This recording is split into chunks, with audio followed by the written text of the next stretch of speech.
Mrs. Shope, are you ready? Good evening. It is 6:03. I'm calling to order the regular board meeting of Tuesday, May 19th. Mrs. Shope, may we get a roll call, please? Yes. Carol Fox? Here. Tom Hankins is not with us. Bill Johnson? Here. Megan Miller? Present? Joanne Rue? Here. Dan Schoof? Here. And Tia Johnson. Here. All members are present except Tom Hankins. Thank you. Yeah, I believe he will be with us shortly. May I get an approval of the agenda? So moved. Motion by Carol Fox, second by Bill Johnson. Any discussion? Hearing none. All in favor? Aye. Aye. Any opposed? Motion carries unanimously. Tonight, Dr. Anderson, who is back from his vacation, is going to lead us in the Pledge of Allegiance.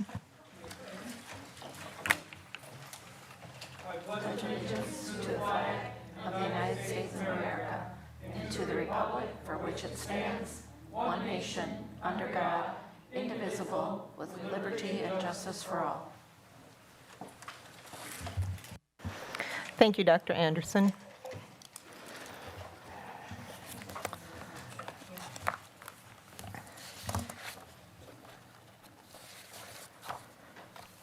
Good evening, and thank you for joining us tonight. We appreciate your continued interest in and the support of the School District of Beloit. Yesterday, May 18th, was Speech Pathologist Awareness Day. On behalf of the Board of Education, I would like to extend our sincere gratitude to the district's speech-language pathologists. Their work is essential in public education as they support students with communication disorders that directly affect access to learning. By helping students strengthen their communication skills, they ensure students can fully participate in the classroom, build relationships with peers, and achieve academic success. We are deeply thankful for their expertise, compassion, and unwavering dedication to our students. Last week, board members Carol Fox, Bill Johnson, and I attended the Beloit Memorial High School Underclassmen Awards Night. Several students in grades 9 through 11 were recognized for their outstanding academic achievements and excellence across many variety of areas. We are incredibly proud of their hard work, perseverance, and accomplishments. Congratulations to all of the students recognized, and keep up the excellent work. Earlier today, members of the board had the opportunity to volunteer at the annual elementary track meet. The Todd Timberwolves, Converse Cougars, and Robinson Cougars competed today, and tomorrow will feature the Gaston Bandits, the Hackett Hawks, and the Merrill Tigers. The event was filled with excitement, positive energy, and strong community spirit. Most impressive was the level of sportsmanship, teamwork, and encouragement students showed to one another. Their behavior truly reflected the values we hope every individual connected to the School District of Beloit demonstrates each day. During these challenging times, when many of us are feeling the strain of financial uncertainty, I believe we can learn something from our students. Not everyone will finish first. Not everyone will always agree or feel satisfied with the outcome. However, we continue to show up, work hard, and do our best for our students and our community. Let us continue to support one another, appreciate each other's efforts, and remain united in our shared commitment to improving the educational experience for every student we serve. A special thank you to Vice President Fox, who I'm told volunteers at every elementary track meet every single year.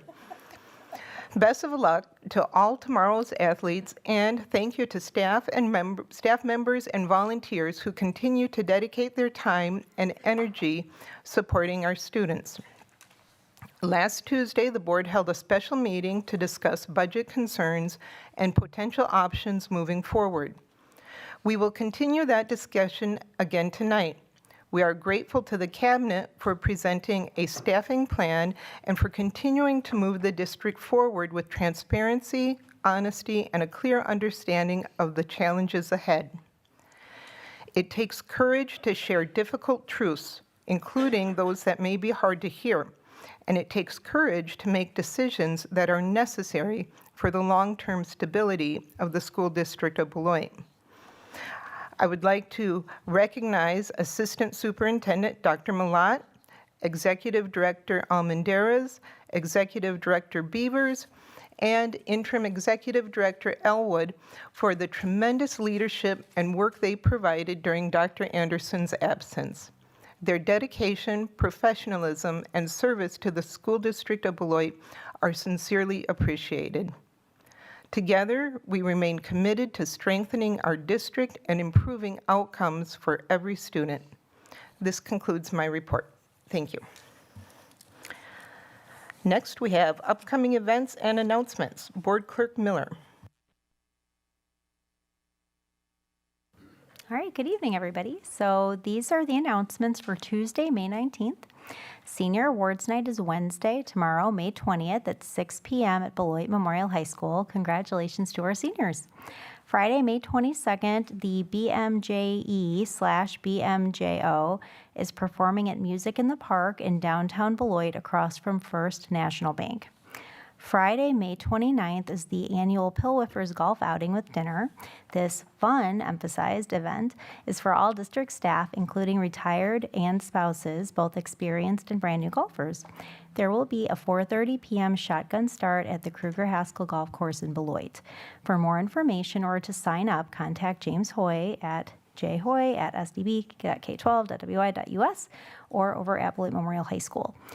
The annual retirement party for district retirees will be Wednesday, June 3rd at 4:30 p.m. at the Rotary Center. This is an open house event. A short program will be held at 5:30 p.m. with cake, punch, and water served.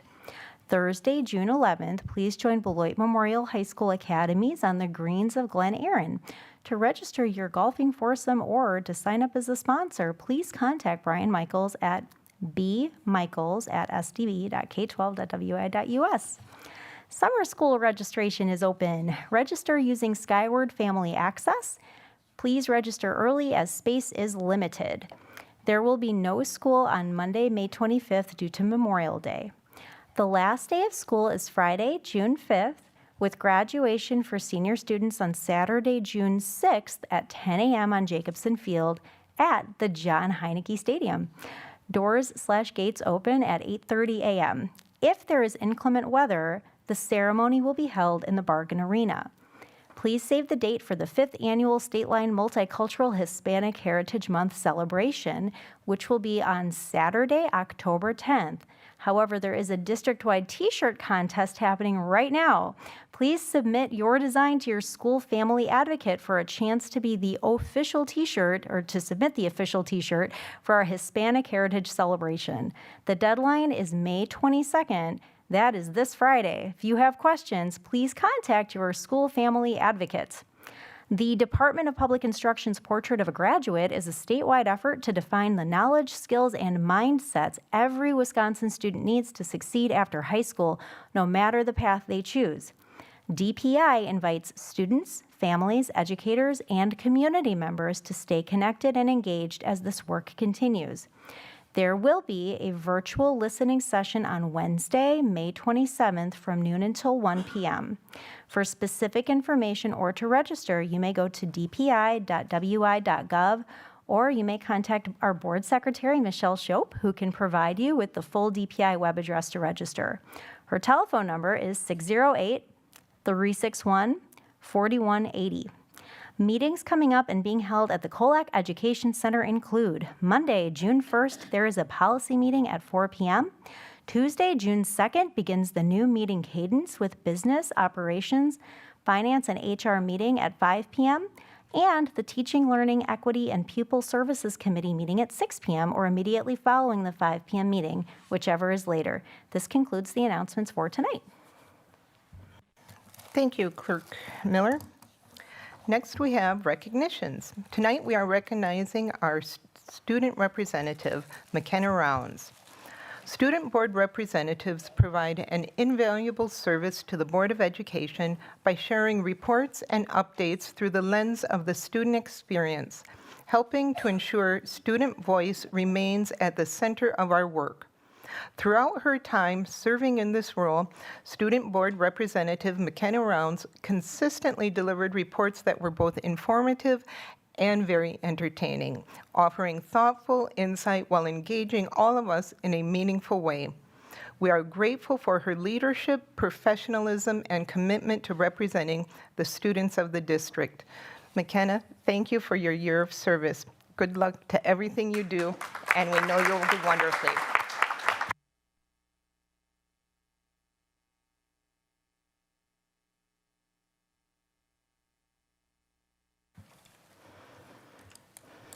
Next, we have public comment.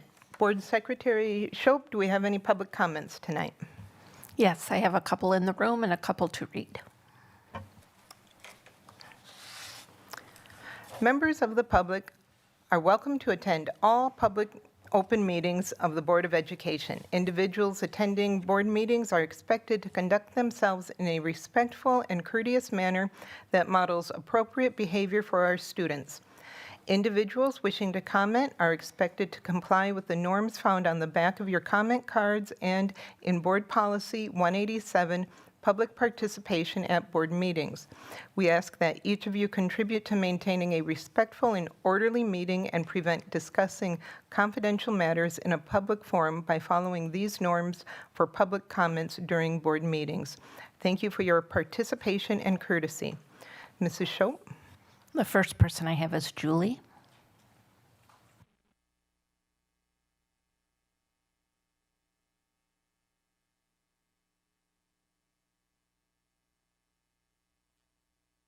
The other person I have is Andrew. So apparently Andrew's going first. Wonderful. Andrew, if you just hit the button so the red light comes on. Thank you.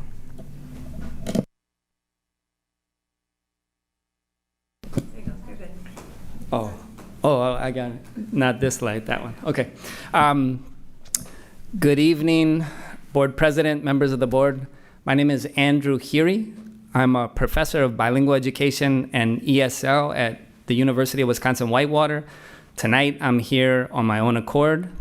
And I'm here to unequivocally voice my support for the dual language immersion program at your district, okay?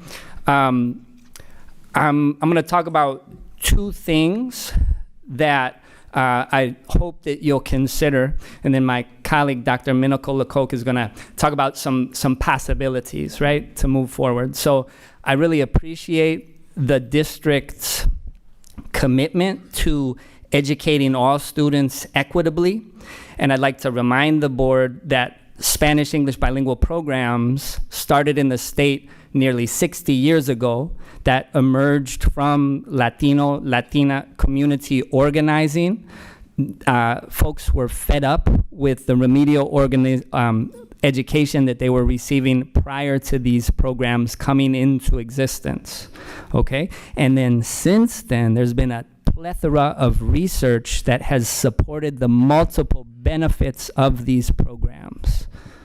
So these programs offer academic, social, cognitive, economic benefits to the students who participate. All right? So that's why the proposals to reduce Spanish language instruction at the elementary grades or cut the program at the middle school level do not make sense. They don't make academic sense. They don't make economic sense. Okay? The proposal to reduce the program to the elementary grades and cut Spanish language instruction would mean that you're implementing a transitional bilingual program model, which basically looks to subtract students' home languages, and they've been proven to offer poor academic results. You'd also foreclose opportunities for all students to engage in rich academic learning across languages, and that's a requirement for them to obtain the Wisconsin Seal of Biliteracy. Okay, so in effect, you would be hurting the academic possibilities by cutting these programs. Also, parents know this, families know that these programs offer multiple benefits. So cutting the program at the middle school level would invite these parents to open enroll out of your district, okay?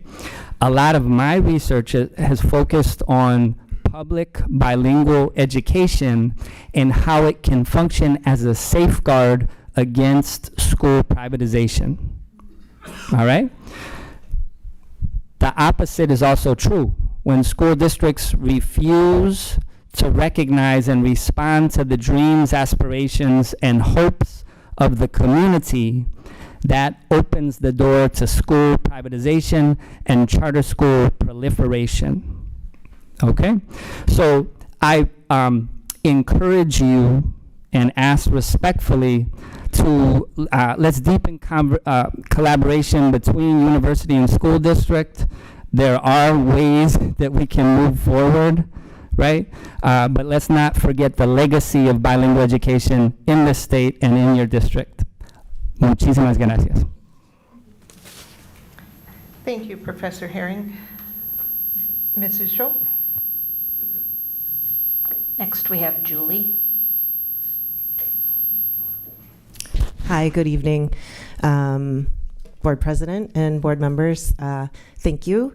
It is nice to be here. I'm also a professor of bilingual and ESL education at the University of Wisconsin-Whitewater. I am here of my own accord. Colleague of Dr. Huri's. I'm also here as a mom who has 2 children who went through a dual language immersion program in Madison. They're now in college, and they were able to receive the Seal of Biliteracy through their K-12 dual language immersion program.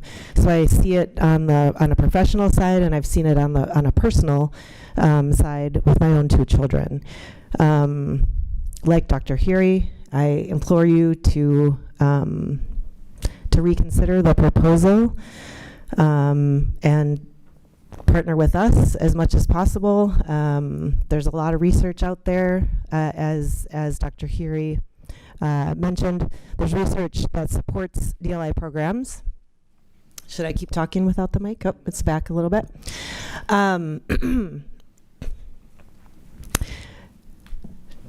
So can you all hear me? Okay, I thought someone was telling me to move away. So please, we're happy to share research with you. We're happy to interpret research, to work with you, to partner with you. We have a really exciting new program here on our campus, University of Wisconsin-Whitewater, that is designed specifically for practicing teachers who need their ESL and bilingual licensure.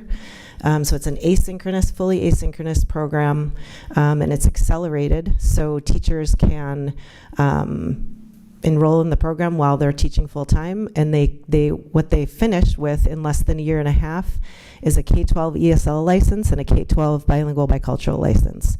And a handful of your very talented and very enthusiastic and committed teachers from your district are in our program right now. So it's a new program, and it's very popular. It's tripled since we started in the fall of this academic year, and it just continues to grow. So we're able to help teachers who need that bilingual, bicultural, and ESL license get it in a very high-quality way and a quick way as well. So thank you. Muchas gracias. Thank you, Julie, and I'm sorry, Professor Huri, for mispronouncing your name. Mrs. Schultz? Okay. The first one I have to read is from Treasure. Instead of closing Merrill Elementary, why not just pull all kids back at the home-based school like where they live is the school they should go to. Like what I was told before, why my kids could not go to other schools. So just pull all the kids back at their home school. It would solve the problem and get some of the good teachers back at Merrill Elementary. In the past, we had great teachers and put some stuff for Merrill like you did with other schools, like swings, just maybe to lower the dialect on the money. Maybe try to lower the amount of what is wasted. Try going back to paper and pencil. The second one I have is from, I believe it's Ari. After working in one of your elementary schools as a paraprofessional student teacher on my way to graduating with my BA in special education, I can no longer stay silent about the conditions staff and students are expected to endure. My plan was to graduate and work for your district supporting my community. During my short time working in the district, I suffered a broken arm and a torn rotator cuff due to violent behavioral incidents. At the same time, the school was operating at approximately 18 fewer paraprofessionals than were needed to meet IEP requirements. Staff were placed in impossible situations daily, and students were repeatedly subjected to lockdowns multiple times a day because of ongoing behavioral crises. I even watched second graders having to do their schoolwork in the hall on the floor for an hour because their class had to evacuate due to behaviors. What concerns me most is that the educational experience and safety of hundreds of students are being sacrificed in order to keep severe behavioral situations, which should be in ID or have one-on-one support with this general school environment without said adequate support, staffing, or intervention. The pairs are often the only people attempting to prevent escalation, yet they are overworked, under-supported, and now facing cuts. I also experienced serious disorganization from human resources. I was mistakenly sent to work a full day early and then denied pay for 8 hours I worked. That experience alone reflected the level of dysfunction within the system. As a parent, I spent 14 years believing things would improve. I advocated for this district. I supported the referendum. I defended the schools because I genuinely wanted them to succeed. After finally working inside the system myself, I've reached my limit. I'm now withdrawing my 4 children from the district. The district continues to question why enrollment is declining. From my perspective, families are leaving because they no longer feel their children are receiving a safe, stable educational environment.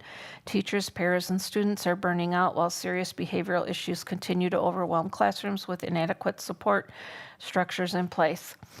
I hope the board truly listens to the staff and families who are speaking up before more students, families, and employees decide to leave as well, and make cuts that are appropriate to deal with what, in my opinion, is the #1 issue of your entire district. Behavior advocacy, behavior professionals, para support should be the last thing that you cut, or you're going to lose even more students and receive less funding. That's all I have. Thank you, Mrs. Schultz.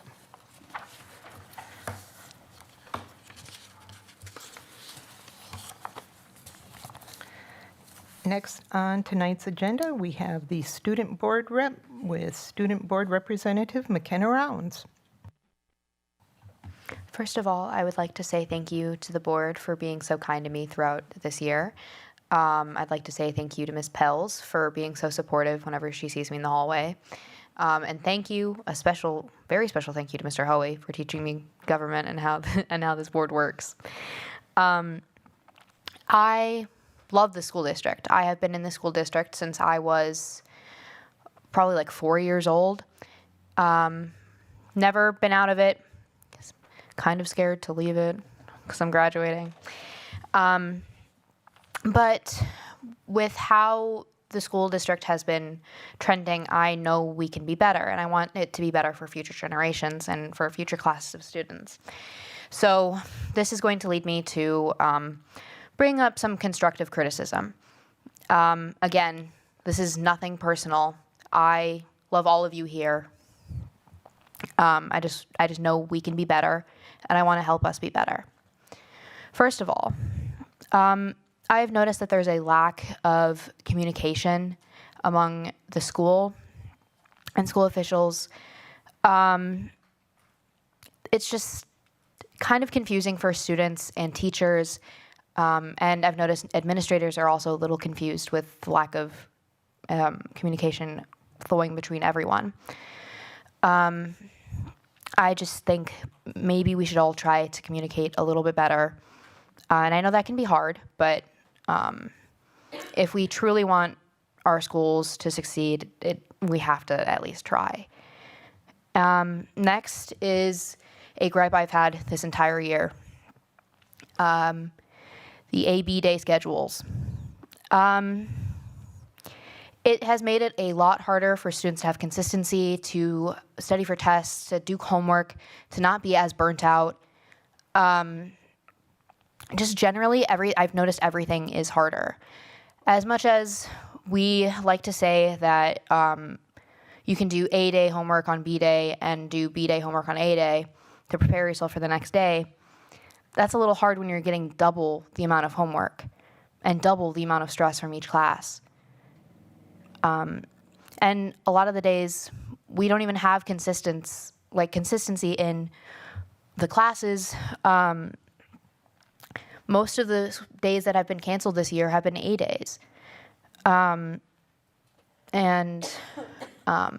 If students are on field trips, or if they miss a school day for any reason, or if they have to miss a couple, they're behind almost a week's worth of work if they miss, let's say, B days. They're gone a week of that class. It's really hard for us to learn when we don't have consistency. Another thing I'd like to bring up is the bathrooms. I know that the custodial staff is woefully underfunded and understaffed, and I respect them so much. They do so much hard work. But I think we need to give them a little bit more support. We have gone many times without multiple of the toilets working in each of the floor bathrooms because we only have one on each floor. Many of the stalls aren't working. Many of the stores don't close. Many of the stalls are lacking toilet paper, and the trash cans don't get cleaned out. The pad containers don't get cleaned out. There's no paper towels many of the times. We've gone weeks without paper towels on the second floor. And we try to help and ask, but they are so underfunded. And I get that we have funding issues, but custodial staff is one of the areas that we need it the most to keep our school clean and not as disgusting, and have people not hating it at all times. Yeah, you're going to hate it anyway, but having it be clean is something that you need. Another issue that I like to bring up that a teacher brought to my attention that I should mention is that many of the resources that we need for projects, like research projects, especially at the higher grade levels, those websites have been blocked just by widespread blocking of the websites. For example, I did a project on abortion for Mr. Yonke's current events class, and I found it was either a .org or .gov website that had really good information that I could see from the overview that it gives for each of the websites. And I tried to click on it. It was completely blocked. Again, it was either a .org or .gov. It wasn't a .com. It wasn't telling me where I can get an abortion, how I can get an abortion. It was just giving me information. And I get that administration and that tech didn't directly block that, but I think we need a little bit more control on what we block, especially because, especially at the high school level, we're getting older, we can handle these rougher topics. I get it for the middle school and the elementary schools, but it's hard for us to do research when we aren't allowed to do research on the hard-hitting topics. Again, I love the school. I just want us to be better. And the teachers are so great. I really hope all of you try to fix the system that we have, and support our teachers more because they are really stressed and students are noticing it. Thank you. Thank you, McKenna. Next, we've got the superintendent's report. Dr. Anderson? Thank you. First, it's nice to be back. It's nice to, I was back last week, just in time for our budget hearing. And we're going to talk about budget again tonight because that is one of the key issues that we need to find some resolution on. But on another note, one of the other things I wanted to give an update on is that we are meeting this week to hopefully finalize the agreement with the Hendricks Foundation to present Skyrocket and Open Literacy at two of our schools, Gaston and Converse.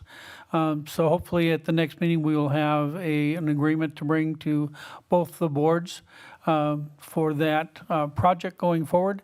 So we've been working on it. We are working on it again this week. Hopefully we'll have something at the next meeting.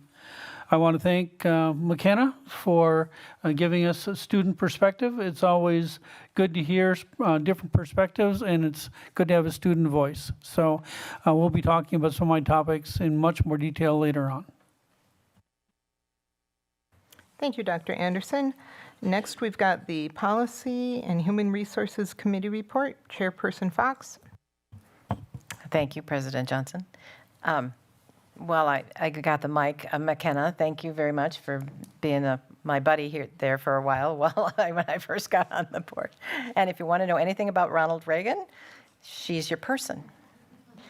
The Policy and HR Committee met last night, and we first discussed the use of the agency Neola to help us with our policies. Neola is used by many school districts in Wisconsin. Dr. Anderson felt at this time we can proceed without using or paying for this service. He plans to review all of the policies by section and will let us know what policies might need additional work. Furthermore, we have the other resources such as the WASB Policy Resource Guide that we can use. And we can always revisit the idea of Neola in the future if we feel we need that assistance. Our first policy discussion was on the use of mobile phones and electronic devices. We discussed the current active policy and an edited version that was tabled last year. The edited policy was tabled at the time because the Beloit Memorial High School staff had spent time working on their own plan for curtailing cell phone use. The committee has asked for an update from the high school staff about their plan, how well it is working, any changes they are considering, and if there are any policy adjustments that would be of assistance to them.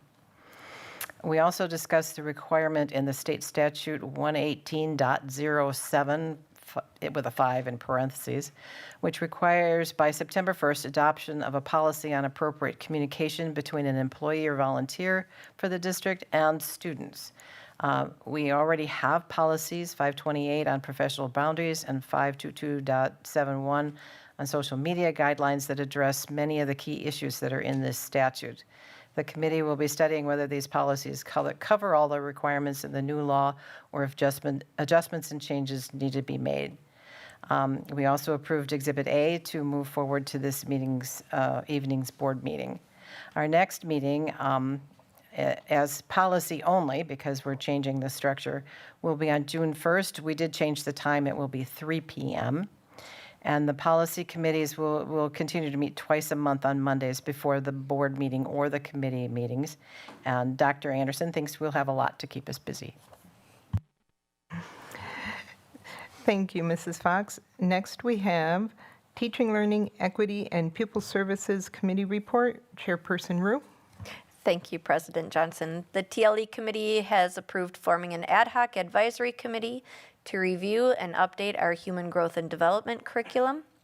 And we also providing some financial support for students to compete for the first time at the Skills USA National Conference.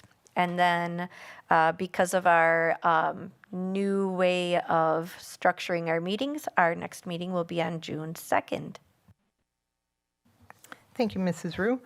Next, we've got Business Operations and Finance Committee report. Chairperson Hankins. Thank you, Board President.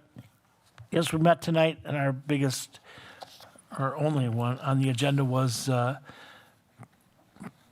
purchase approval of the student transportation, which is a huge cost to the district and all the districts busing students around. So we put it out for RFP. I think 2 came back, and we're going to recommend to the full board that we use Durham. There are some questions that I think Stephanie will answer on some of the questions that I had about usage. But anyways, we're going to move for approval the use of Durham for our next, unfortunately, 5 years.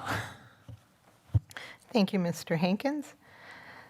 And next, we have the legislative update, legislative liaison, Schuf. Thank you, Madam Chair. I want to take a few minutes to update the board on what happened at the state level last week, because it directly affects how we think about the budget funding now and in the future.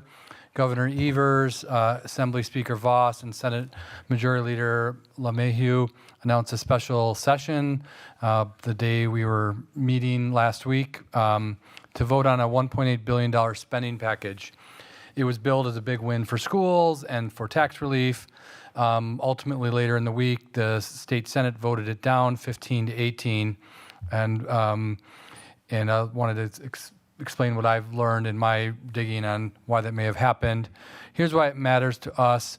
There was $1.8 billion of state spending, but only $315 million of that could be spent by schools for special education funding for this year and for next. That's real money. It would have come in handy to our discussions tonight for sure. But ultimately, there was a rare left-right coalition in the state capitol that agreed that the fiscal math didn't add up. Senator Spreitzer voted no, as did every Senate Democrat. 3 Republicans, including our neighboring State Senator Steve Nass, joined them. Senator Nass put it simply, I can't support a bad deal cut by leaders that will never face the voters again, as the 3 leaders all 3 of them are not running for re-election this year. There's a nonpartisan Legislative Fiscal Bureau that analyzes any piece of legislation for its fiscal impact, and it said it would create a nearly $3 billion structural deficit for the state. Senator Spreitzer, in a public comment, echoed that concern. He noted that much of the projected surplus only exists on paper, and that $3 billion deficit, even that was based on rosy economic scenarios. There is another reason this context matters for this district. Most political observers believe that the state Senate will switch sides. The chamber will be a majority Democrat next session. One reason that's important to Beloiters is that Senator Spreitzer is in line to be the number 2 position in the state Senate if that occurs.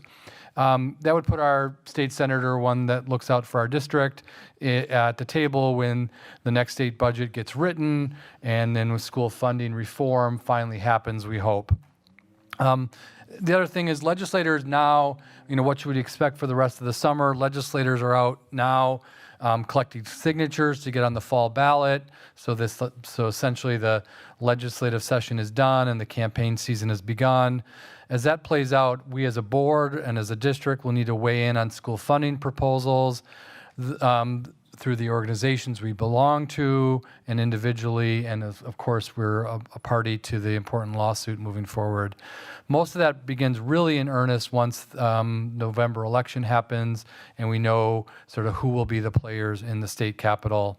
For our district, in my opinion as legislative liaison, the bottom line is this: the structural underfunding of public education, well documented by the nonpartisan Wisconsin Policy Forum, did not get fixed last week, didn't get worse either.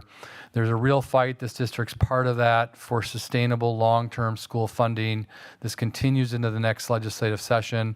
I'll keep monitoring that and reporting back as things develop, so thank you. Thank you, Mr. Schuf. Next on the agenda, we have board representative and alternate for BEA negotiations. The Board of Education has a representative serve on the negotiation committee with administration while negotiating with the BEA executive officers. The board will also have an alternate should the representative be unable to attend. Policy 143, official board representatives, lists an employee relations liaison as one of the board representatives appointed by the board president. However, this has not been filled for several years. It is my understanding that this title has morphed into BEA board representative. I would appreciate if we could fill this position tonight. The role of BEA board representative will represent the Board of Education during negotiations. The alternate rep may attend these sessions but would stand in if the BEA representative is unavailable. Are there any board members who would like to volunteer or nominate someone for this position? Miller?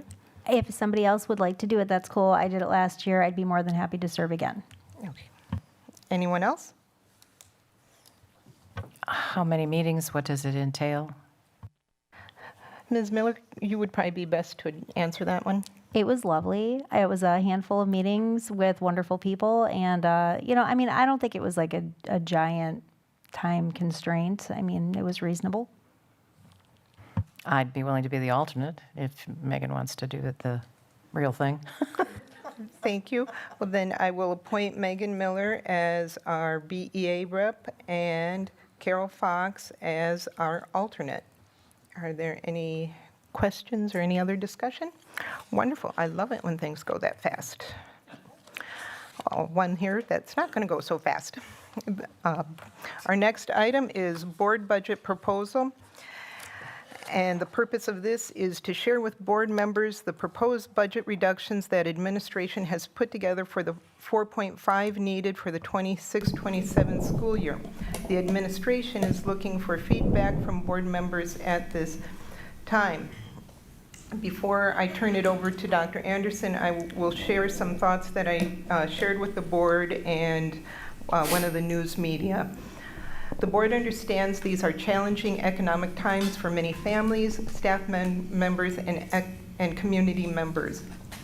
Like households across our community, school districts are also facing significant rising costs while working with limited financial resources.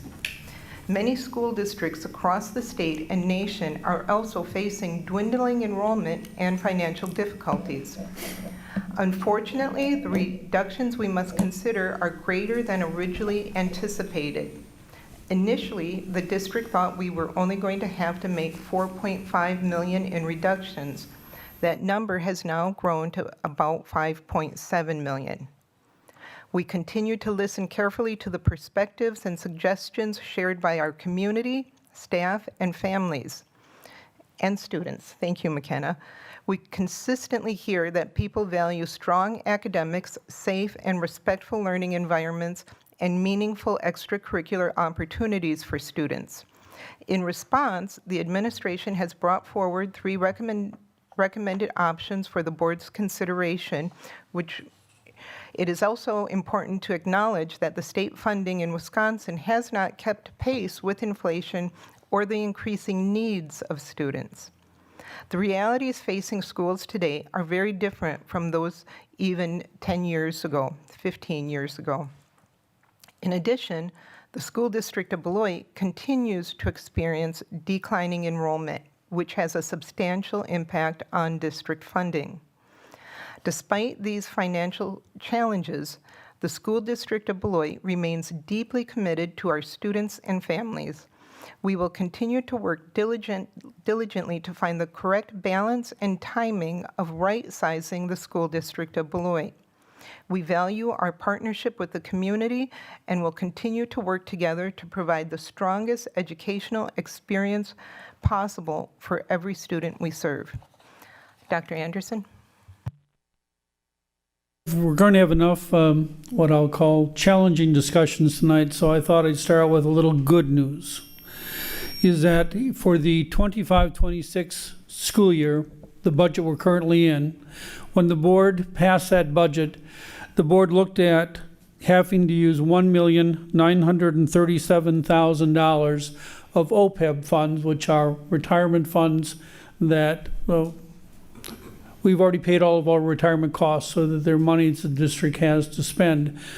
They were going to use that to balance the budget. as of today, it looks like we will not have to use those OPEB funds, which means they'll still be available. The reason for that is, one, we sold McNeil, so that brought in revenue that we had not anticipated.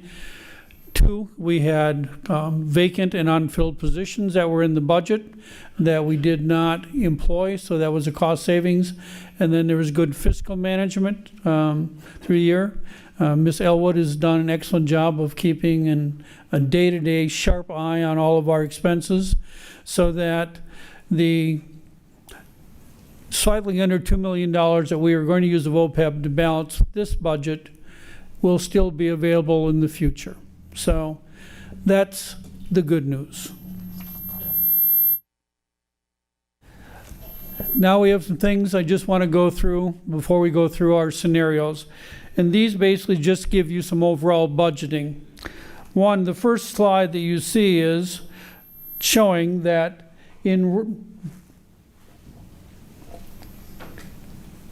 the very first slide she just had up there showed that right now we need to cut $5.7 million. We had thought it was 4.5. It ended up being 5.7 because of insurance increases and transportation costs. If we were to simply take care of that, saying we did not have a balanced budget and we used fund equity, it would drain our fund equity from 12% to under 6%. It would take us from about $11 million in fund equities, like our savings account for rainy day funds. It would take us down to a little over $5 million. That's not fiscally responsible to do that, because after 2 years, your savings account would be totally dry and you'd have nothing to fall back on. We right now have 12%. The Department of Public Instruction would recommend we have at least 15%, which unfortunately the district has not been able to maintain for a few years.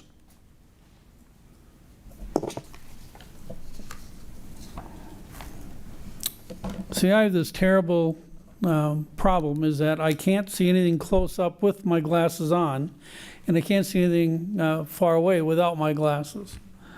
So we have 3 budget scenarios. So that was the first one. Using fund equity, not a good plan.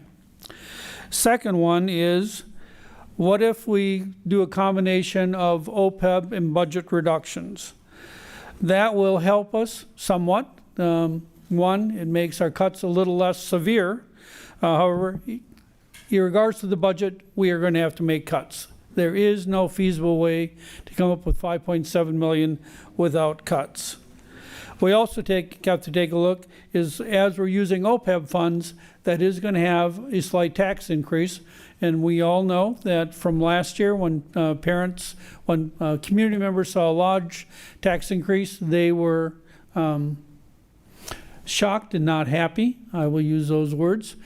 What we will look this year is, right now, if we come up with a balanced budget, we should have a slight tax decrease in the mill rate, but depending on how we do it, depends on the rate.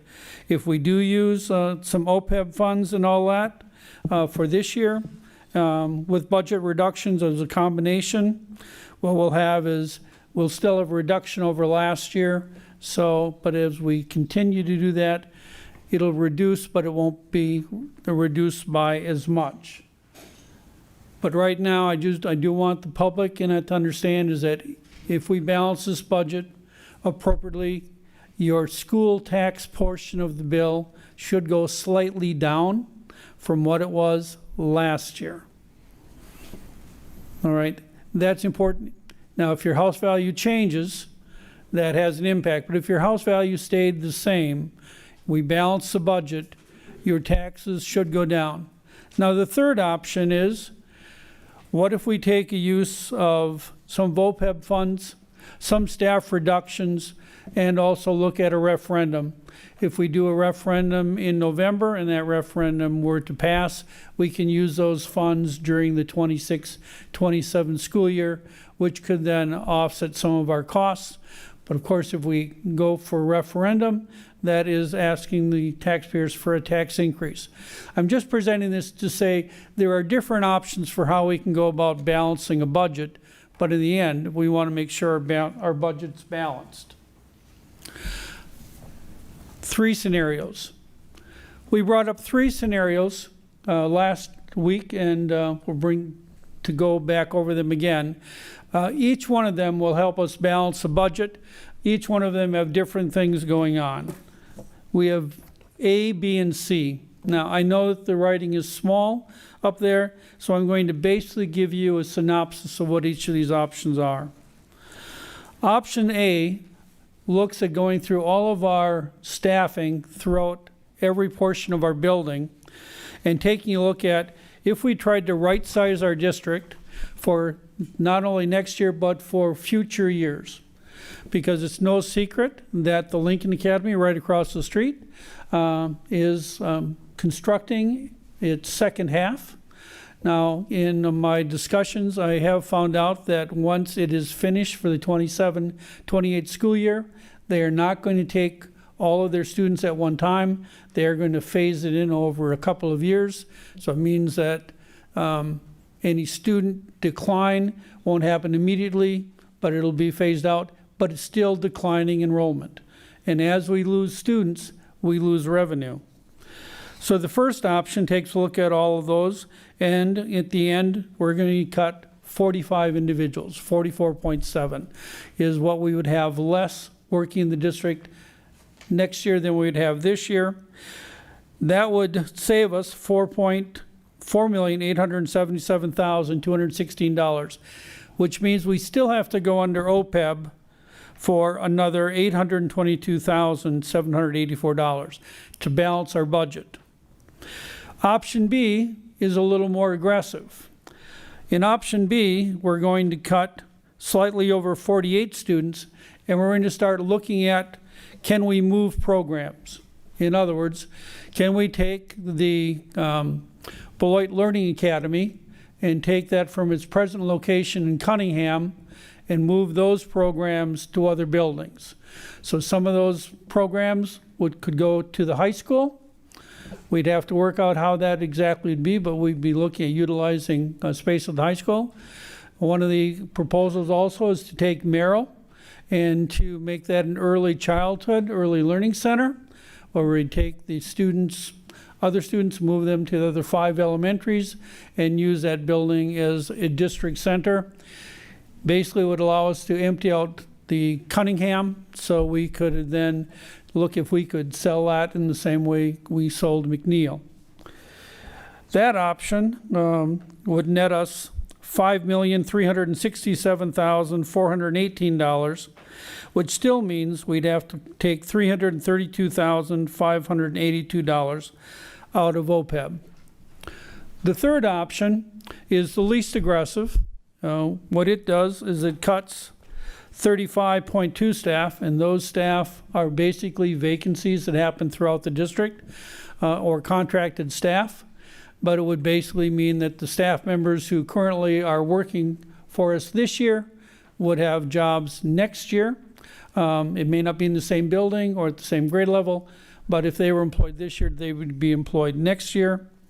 However, that would save us $3,678,216, which means we still have a shortfall of OPEB of $1,841,784. Each one of these proposals are going to require staff cuts.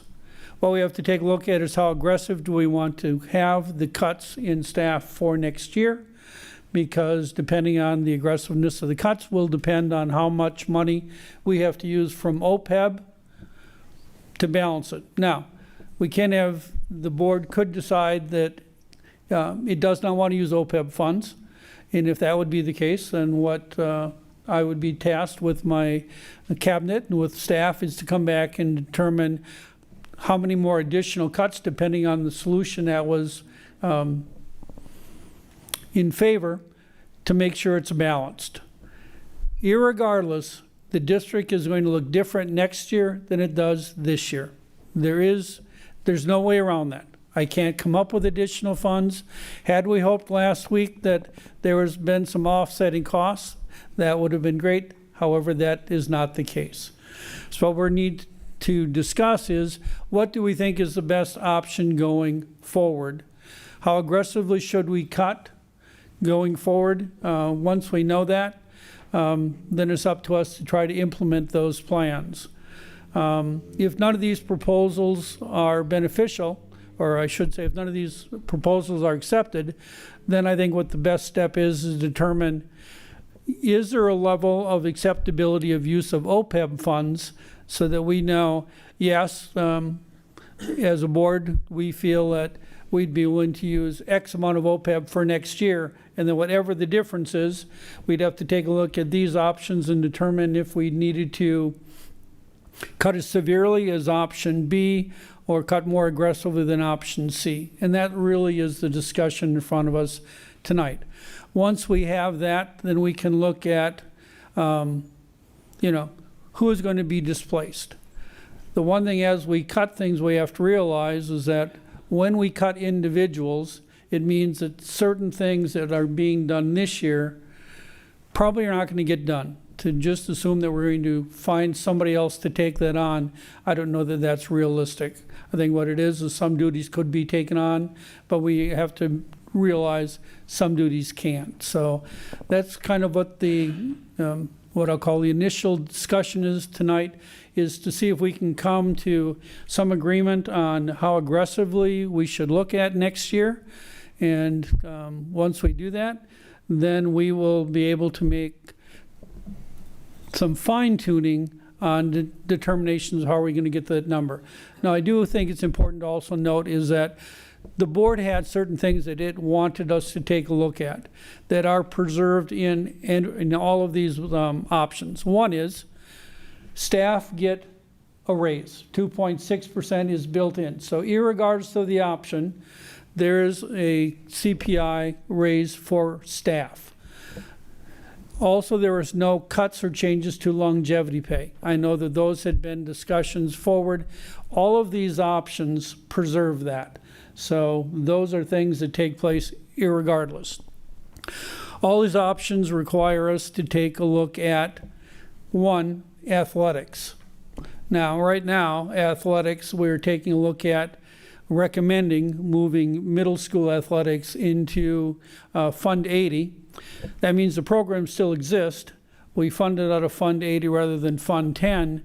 It does mean that those middle school programs are then open to all individuals in the city, not just those that go to Fruzen or Aldrich. But it is a mechanism to keep that sports, but yet give some flexibility to Fund 10. We're also looking at reducing our legal costs. In fact, I have a meeting coming up with our legal providers. They think they can help us reduce the expenditures that we have had so far. One of the things that I will tell you is that costs us a great deal of legal fees and time are open record requests. I've been doing this. This is my 30th year as a superintendent. I will tell you that we receive a multitude of open record requests on a regular basis, so that takes a fair amount of legal help to sort through all of the things we can and cannot provide.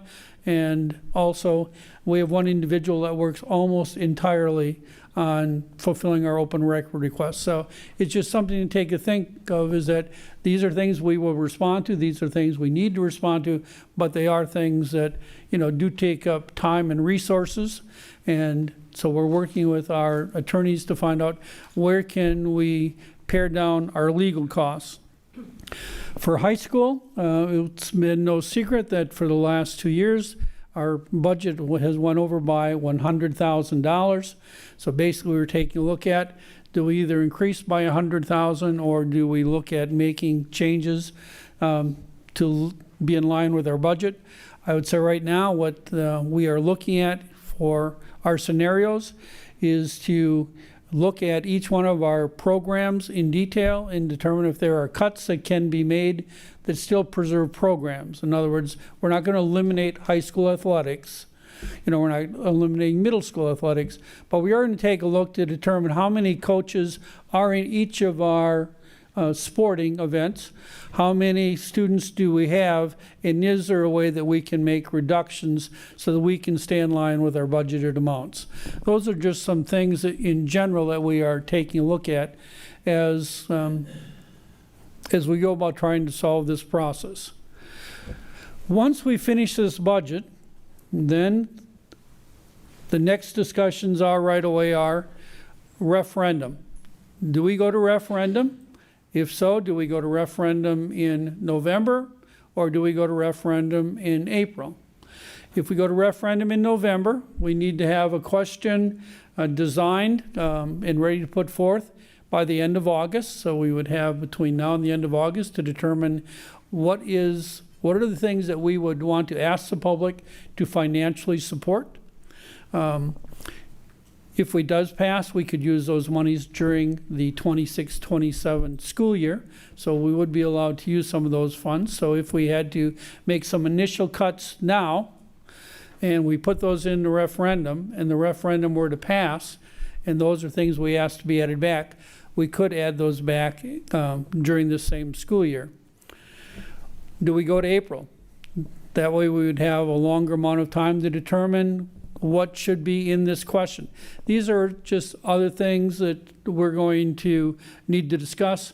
Right after this item is done, there's in about committees, because I am asking the board, I want to form 2 committees. One, I'll just jump ahead so you won't have to listen as closely next time. One of the committees is what I call a student enrollment committee. And that committee is basically to find out, we are draining students each year. In fact, we just got a new report of where we are currently with our student count, and we've lost more students than from our last count. So we are right now on track to lose over 200 students for this school year from when it started. Remember, as we lose enrollment, that's less money for us to spend. So what we need to do is find a way, why are students leaving our district? What is it that we can do to stabilize that? Because if we can stabilize our enrollment so that it basically knows that from 1 year to the next, it's moderately stable with just minor fluctuations, we can create a 3 or 5 year plan for how we want to deal and where we want to go. But when we continually lose 200 or more students a year, and as I mentioned earlier, the Lincoln Academy will be opening in 27-28 for some grade levels, it is very difficult to continually create a sustainable budget when you have less students. The other one I'm looking at is that because of the opening of the Lincoln Academy in 27-28, we are going to have to take a look at, as we lose students, what is the best way that we can use our resources. That means our staff and also our buildings. There gets a point when it does not make financial sense to keep all of our buildings open, so we will want to take time to take a look at each of our buildings, what it costs to run them, if we move students, where we would move those to. In fact, I had a discussion with a staff member today, and I learned something I did not know before. I learned something new every day, but the thing I learned today was when Frusen was constructed, that it was originally designed to be an elementary school, and I had never heard that. So this was the first time. So the goal is to invite staff and the public so we can have some very fruitful discussions or bring recommendations to the board on, one, what is that we need to do to stabilize our enrollment, and two, if we continue to have declining enrollment, how are we going to best use our facilities and our staff to make things work consistently over a period of time. Those are the large issues that we're looking at. So tonight, the goal is that if we can determine the direction for setting the budget for the 26-27 school year, we can make the final changes that we need to bring that in front of the board at the upcoming meeting. My goal is always to have a budget before July 1st, which is going to be challenging because we only have one meeting in June, but or at least as close to that, so when we're starting the new school year, people know what resources we're working with. If we can do that, then we can also start determining if we need to make certain cuts. Are there certain positions that we would cut that we would want to think about putting back in an upcoming referendum? So each 3 of these scenarios, the And it lays out basically where we would cut in each one of our buildings, and every one of our buildings is going to be reduced in staff. Is going to be, which one of these do we think is the most, which would we like to adopt for the next year?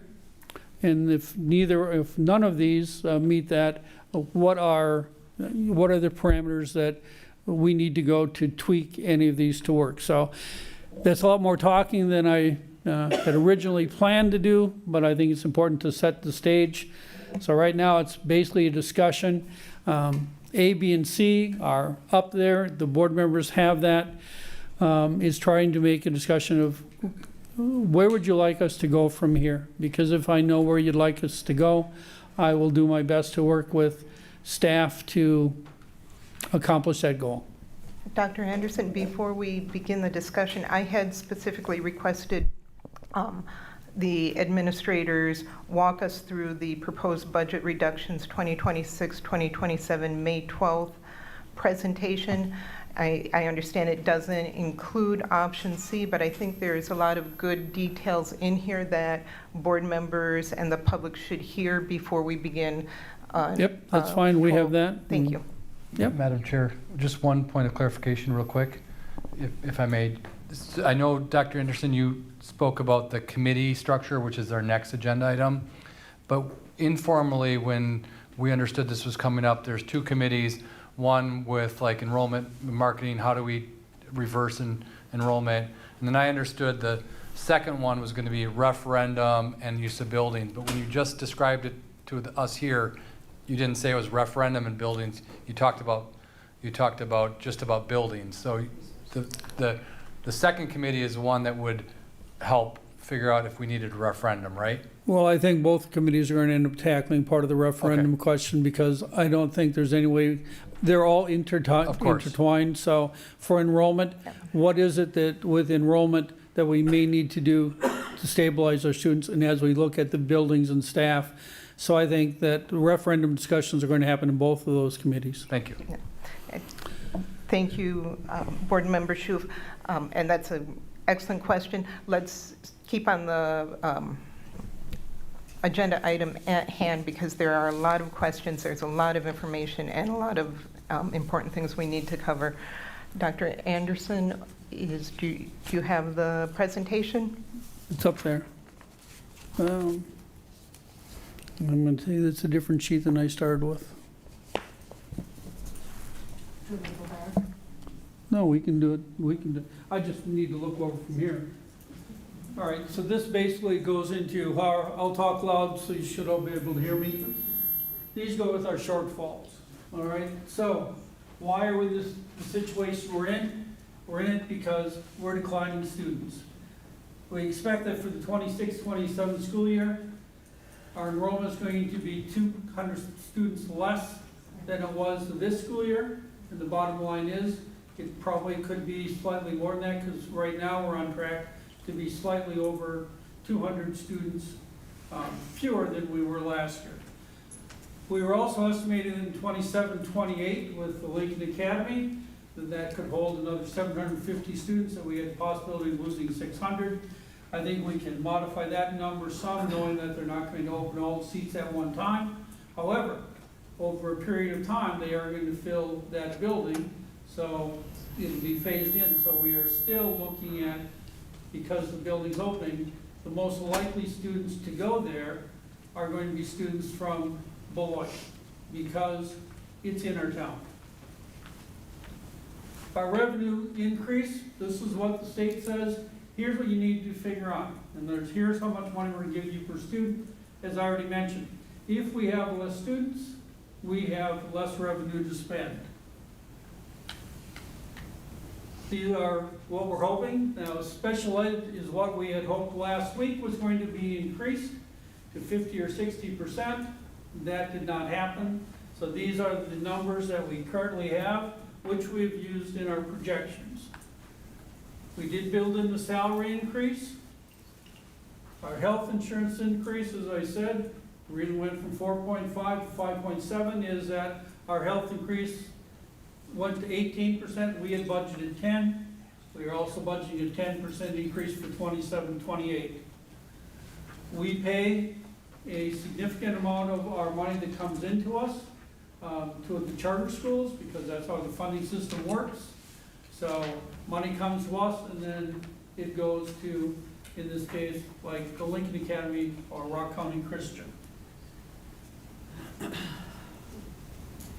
Utility costs, just normal things are going up because inflation goes up. So our costs go up, and we have the same costs as your household costs. So this is why we're in part of the shape we're in. These are some of the things that are just realities, but the realities are, as long as we have less students and our costs increase, we have to make budget cuts to balance it. These are the forecast models I had mentioned originally. So to this forecast, if we were to take the 5.7 and we basically were to fund that out of fund equity, this line, which is hard for you to see, is our mill rate. And basically, if we use fund equity, it shows that because we have less, now this is not what you want to do because you can only do it for 2 years, but basically it shows the mill rate going down, all right? Our enrollment context by building. What you'll see is, I said, we lose an average of 200 students per year, or at least we have been. The district total in 2024, we had 5,200 kids. 25, we had 5,000. Right now, 4,706. That's why it's not sustainable. As we keep losing students, we keep losing revenue, because our revenue is based on our student count. So every time that we continue to lose students, why the reason I said we need a committee, the amount of revenue that we can spend goes down. Our elementary school was 2,484, then 2,455, then 2,356. Elementary school goes down. Middle school was 1,015, then 987, 921. High school, 1,339, dropped to 1,219, dropped to 1,132. The only one of our schools that are increasing in enrollment is our virtual school, which we had 85 in 24, 86 in 25, and 1,042, or 142 in 26. Wish it was 1,000, it would have been better, but it's the only one that's increasing.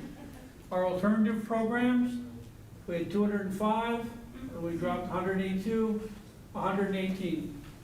The bottom line is that we are losing student enrollment. Now, as you lose enrollment, and when I was here 3 years ago, and came, I gave a similar presentation to the board at the time. What I told them at that time is they'd lost, at that time, about 25% of their student body, but they hadn't decreased the staffing. And I said that was unsustainable. What it is, we're continuing to lose student enrollment. However, in the last several years, they have been cutting positions. So now, I mean, it's just a reality is that as you have less students, we need to have less staff.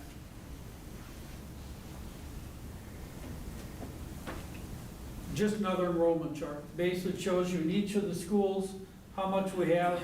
We are going down in enrollment. A lot of the slides pick that up, but the reason we keep emphasizing that is not only I want to drill home that if we have less students, we have less revenue, but it also means that when we take a look at our students, if we have less students, where are we going to make staffing changes? Because obviously we need less staff if we need less students. The trouble is they don't all fall in one spot. They fall in different spots, so it makes it harder to say, well, we can just cut at the elementary because that's where we lose the students. No, we lose the students throughout the district, but we still have less students, so then we have to take a look at our offerings and where can we reduce teachers because we don't have as many students in elementary classrooms? Where can we reduce classes at the middle school and high school level because our enrollment has dropped so that we don't have as many students in those classes? That's what all these options took into consideration. But if you can go back one more, I'll just quickly go through. This basically shows how many students, especially in our buildings. So if we look at Converse, it has it by grade level. Converse has 439 students. It goes Gaston by grade level. I'm not going to touch the screen. And it shows, so we've looked at every one of the schools in the building. We've taken a look at how many students are in each one. And we're trying to take a look at where do we need to make modifications. But irregardless, the student counts are going down. The student counts are going down. I think next one's the homelessness. Oh. All right. One of the things also that we have about 13% of our students in this district are homeless. That is a large number. Homeless students have the right to go to any school in the district. We don't prevent that. We just have a larger number than most. When you have a larger number of certain types of students, it just takes more resources to help with those students because of the situation they're in. 13% is much higher than, it's much higher than the average district. So it's just one of those things that we deal with. So that's why sometimes we take a look at where can we make cuts. You can't make them equally across the board in all areas. You can't just say, well, we're going to cut staff by 10%, high school is 10%, middle school, because the types of students we have and where they're located, it doesn't fall so neatly. Special education. Special education students also, so when you take a look, special education students have what's called an individualized education, I always forget it's a program or plan, which is IEPs. And each of the IEPs help dictate what these students are going to receive for additional support so that they can live up to their potential. This sometimes requires additional support in like instructional aids. It requires staff providing them minutes. So it's not that, well, if our population goes up, sometimes the instructional services tell us that we need to provide more resources. There was a question, I think it was one of the public comments that were read about paraprofessionals in the special education program.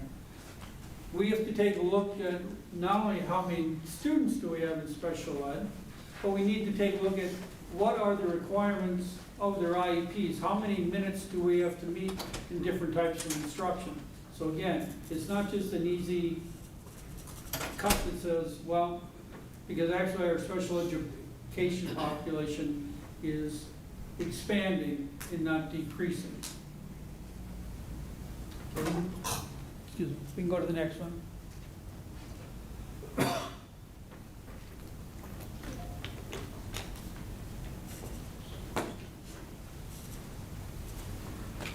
As we were taking a look at all of the things, what we did is we tried to take a look at what positions could we cut in each of the buildings and each of the departments.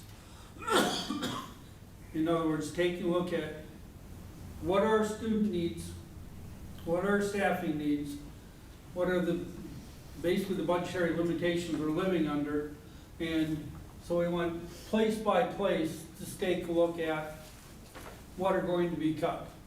First we cut, as I said, like an option C, if there are vacant positions where people may have retired, if people may have left for another position, if it was a position that we had in the books but we couldn't fill it for a while, we took a look at, eliminating those right away and then trying to say, existing staff, where can we move them?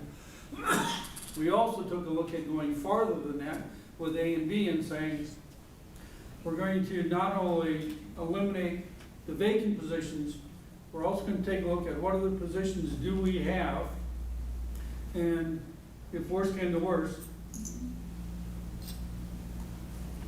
where would we do layoffs? Where would you tell people that are currently working this year they don't have a job next year? So we went through each of them, keeps changing. We went through COLAC and each of the buildings to make some determination. So, like here, administrative assistant, so administration. So we're taking a look at you know, what are the cuts? Where can we make cuts? Where can we make cuts? Administrators, building, grounds. One of the things in two of the plans, in sections A and B, is elementary schools wouldn't have deans next year. So if we take A or B, one of the things that they used to have assistant principals, that was reduced to a dean. Under A and B, we would take away the dean position, so the principal would be in charge of the elementary school. We cut administrators at COLAC, so we have we have basically three major areas we looked at cutting. We looked at cutting the director of nursing services. We looked at cutting the director of alternative programs, and we looked at cutting the coordinator of STEAM education, plus secretarial staff. So we didn't leave anybody out in any of the discussions, so there was no sacred building or sacred department that couldn't have reductions. Like I said, the end result's going to be is how deep do we want to go in this first year. So, as I said, we went to deans. The biggest one is that there would be no deans. We went for instructional support, secretarial staff, security officers. Every area we took a look at. So, we can keep going, but this is building capacity. So as we take a look, especially with their second one, as we keep losing students, you know, all of our buildings can hold more students. When is it going to make sense for us to say we can close down building X and move the students to other buildings so that, you know, we can have a reduction. We can have then a reduction in, you know, heating, lights, you know, those types of things. It gives the possibility of a building to sell. So we took a look at where's the capacity. All of our buildings have capacity. All right? They were, when we had more students, they could hold them. We have less students, so each one of our buildings have excess capacity that we could make changes. So that's one of the reasons that I have one of the committees to take a look, because if we lose even more in the 27-28, it's not going to be feasible to keep all of our buildings open. We're going to have to take a look at which building doesn't make the most sense to close. And what do we do? Do we sell that? And then how do we rearrange those students or programs in different buildings? That was building. You can go to the next one. All right, she said option C was in here. Option C is what I presented last week. If you take a look, basically it takes our total reduction. So option A, as I said, is aggressive. We would cut 45 staff members from next year's budget. B, we would cut 94 out of the budget. And we'd also be moving and closing buildings, or at least using buildings. We'd be closing Cunningham, moving those programs into the high school and into Merrill. We'd be moving Merrill, making it a different, we'd make it early learning center rather than an elementary school.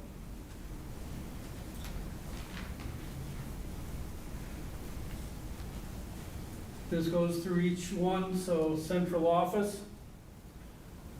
Currently, we have 73.5.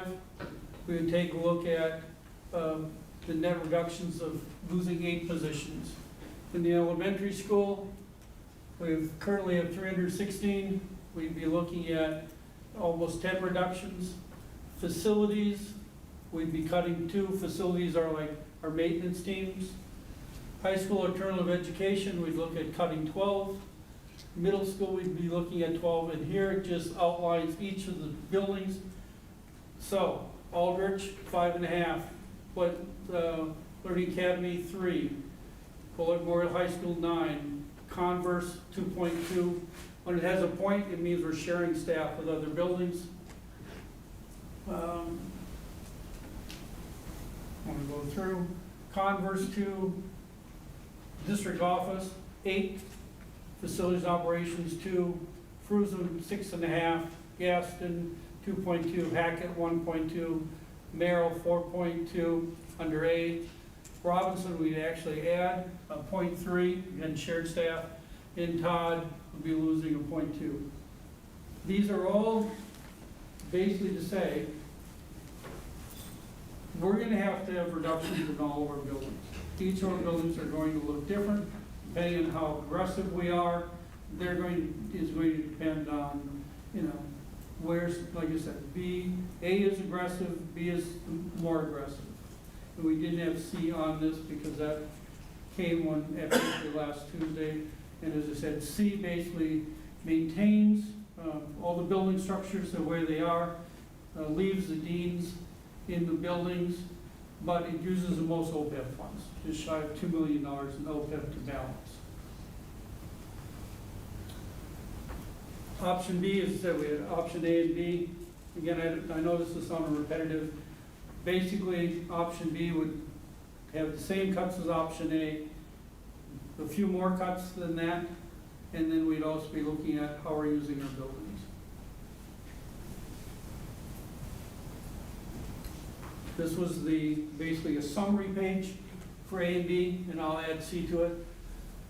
A, it maintains our current structures, I mean all our buildings stay in place with targeted reductions in staff.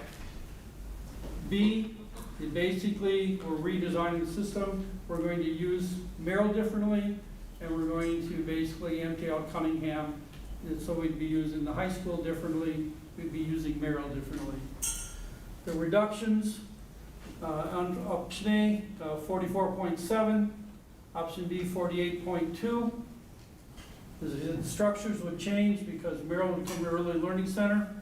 The other ones would absorb the K through 5, or it doesn't show up here, but we'd also have to use BLA and move that into Fuller Memorial High School.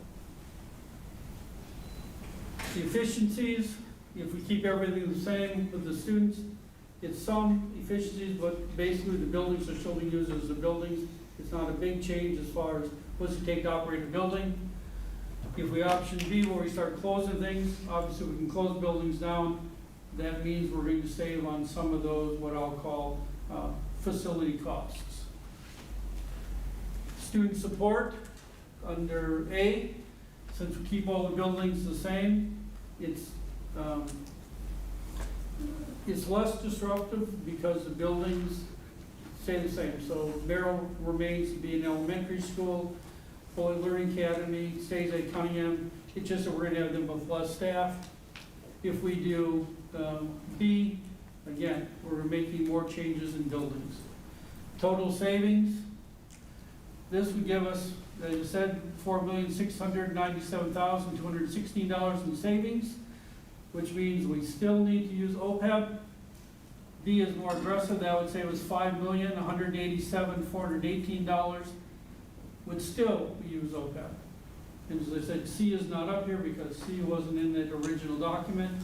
C, we'd have to use almost $2 million of OPEB. It would keep the building structures the same.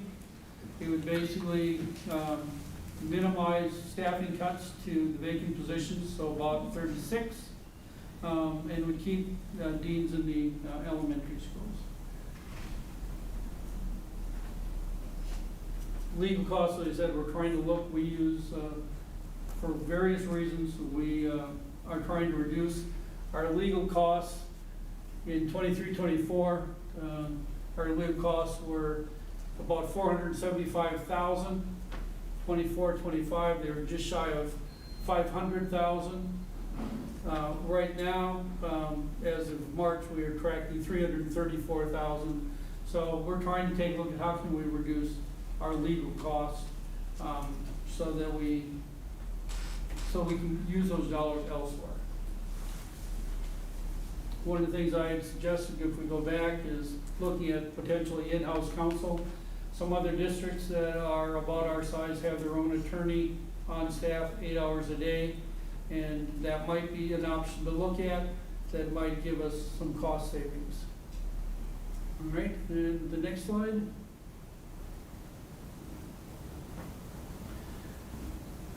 These are smaller ones, but every dollar we save is a dollar.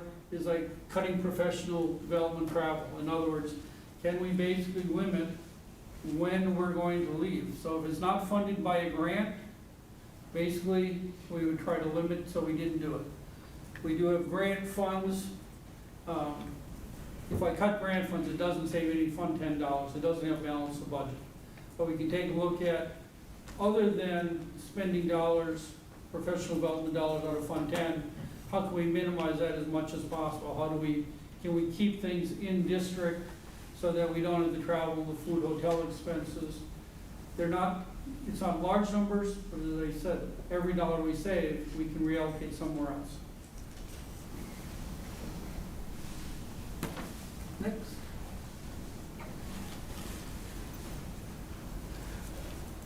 Deferred maintenance is an issue. There are projects that should be done this summer.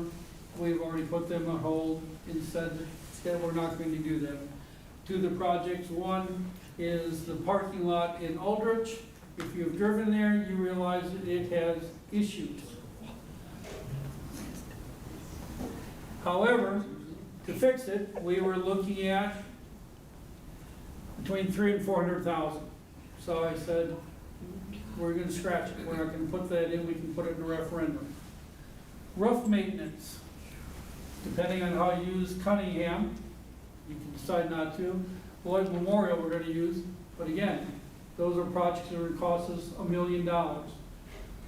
We've said we're gonna delay those, so we can look at whether or not we put them in a referendum, but there are maintenance costs that go up. One of the things that McKenna mentioned is restrooms and that.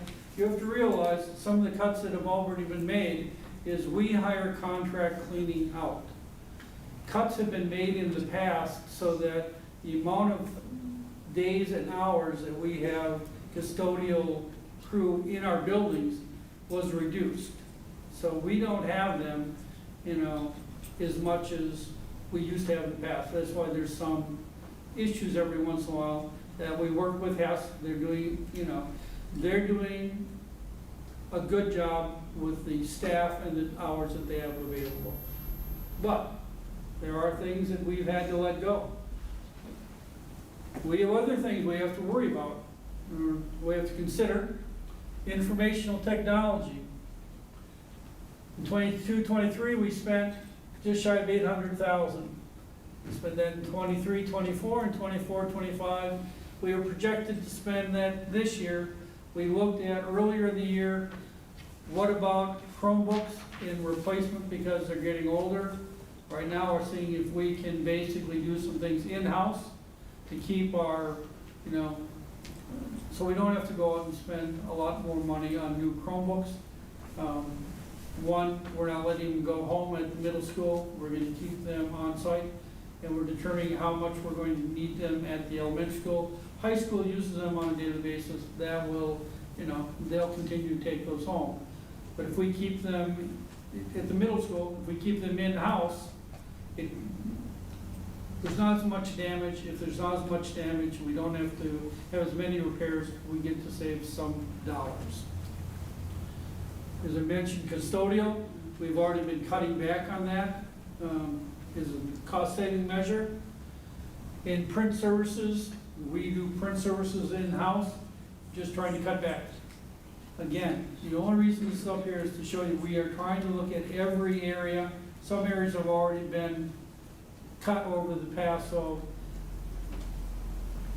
district has had, I don't know in the last time the board had a budget discussion that says we're going to add X amount of dollars to make the pot larger. The discussions have been, for the last several years at least, what do we have to do without next year that we had this year because we have less money? That's where we're at. We did, as I mentioned earlier, we were able to sell McNeil, so that added some revenue back. Take a look, we do have some lots for sale. So one of the things we mentioned is if we have excess property that were purchased by boards when they thought we were going to grow, maybe we take a look at starting to sell those. Clarification, those lots are not for sale yet. We are discussing whether or not we're going to sell them. So don't send us emails making us offers yet. But it's one of the things we've talked about is that, when we sold McNeil and brought in some revenue, so we take a look at other pieces of property that we have and see if that will also bring in at least some one-time revenue. I mean, we're taking a look at Colac. You know, this is a nice building, but with the staff that we currently have, could we reallocate ourselves into like the building operations center and disperse us into some of the buildings and then put this building up for sale? There's no idea off the table that we're looking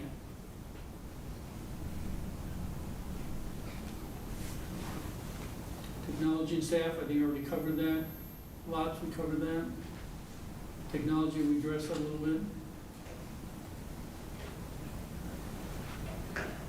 All right, learning outside of students and staff.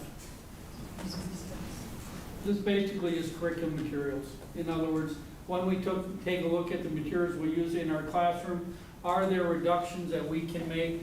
Are there things that we are using that we don't think that the value we're getting for the product isn't less than what we're paying for the product? So we're trying to take a look. Do we have duplications of some materials, you know, some technology that we can say, this works better, we can reduce this? So anyway, what we're taking a look at is what types of things do we have in place that we can either reduce or eliminate because we think we can cover it in some other way. In OPEB, I've mentioned it several times, OPEB is the dollars that were set aside originally for retirement. We have now paid out the required cost. The rest of it is money that can be reallocated and used. I mean, the suggestion was, since our fund equity is low, do we want to put it back into fund equity to raise that up? Because right now we're at 12. They would like us to be at 15. But as of February 28th, we had $4.6 million available that could be used to offset costs. This is not for this budget, but it is going to have to be for the next one. We used to have auto shop over by the Eclipse Center. That went away. So we are looking at moving it over to the high school, take a look at the building in the parking lot to expand that. However, that is going to require at least a $500,000 investment next year that I would have to build into that budget, or it would have to be funded through a referendum, or the program we're going to offer would have to be greatly decreased from what we were offering, because we just won't have the stations. Fund 80 is, I mentioned Fund 80 once before. Fund 80 is our community fund. I mentioned middle school athletics. We open it up to all students within the district, so it would be open to the Lincoln Academy, it would be open to Rock County Christian. You can use Fund 80. Fund 80 are dollars that the whole community is taxed on, but you can take them out of Fund 10. So it gives you some savings in Fund 10 because you're moving somewhere else.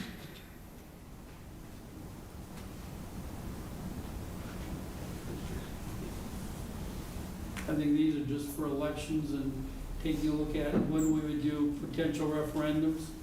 One, we could do a referendum in November. If we do that, our question has to be ready in August. Or we could look at a referendum in April 6th. Then we'd have more time. But those are the dates you're limited to having a referendum. Thank you, Dr. Anderson. I really appreciate that. Are there any administrators that want to add any information or thoughts to this presentation? If not, I will open it up to the board. And Tom, you had your hand up first. Thank you, Board President. I'll have to excuse myself a little early, so that I'm happy you got me in. Just in general overview on budget proposals, to me, it's a hybrid of the three. I would not be in favor of choosing A, B, or C. I think there's a hybrid mix of all of them that I would be in favor of doing different parts out of 1, 2, and 3. So that's just my first comment. When you mentioned in McKenna Rounds mentioned Hess, and you kind of covered up for them. I think that's extremely disrespectful. They are paid to do a service to our district. They are a service provider, and if they're doing the job of doing the basics of cleaning a bathroom and providing towels and whatever necessities are needed in a bathroom, they should be called on the carpet for that. That's not a reduction in our services. We pay them to do a service that I'm sure it's in their contract. So I wouldn't pass that off.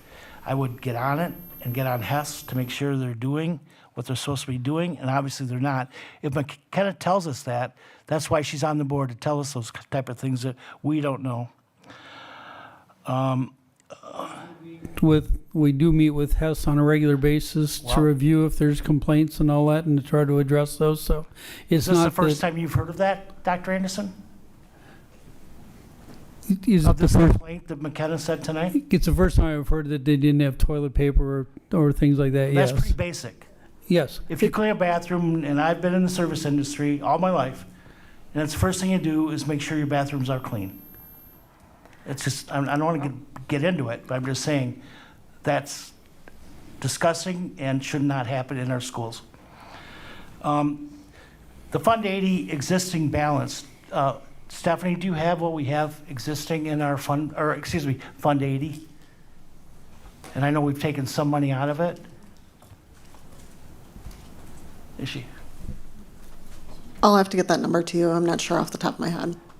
But I heard today that we took monies out to pay for 4th of July from last year. We did, but it's very minimal. Correct. But at The the expenses, time, yeah. if I remember correctly, back,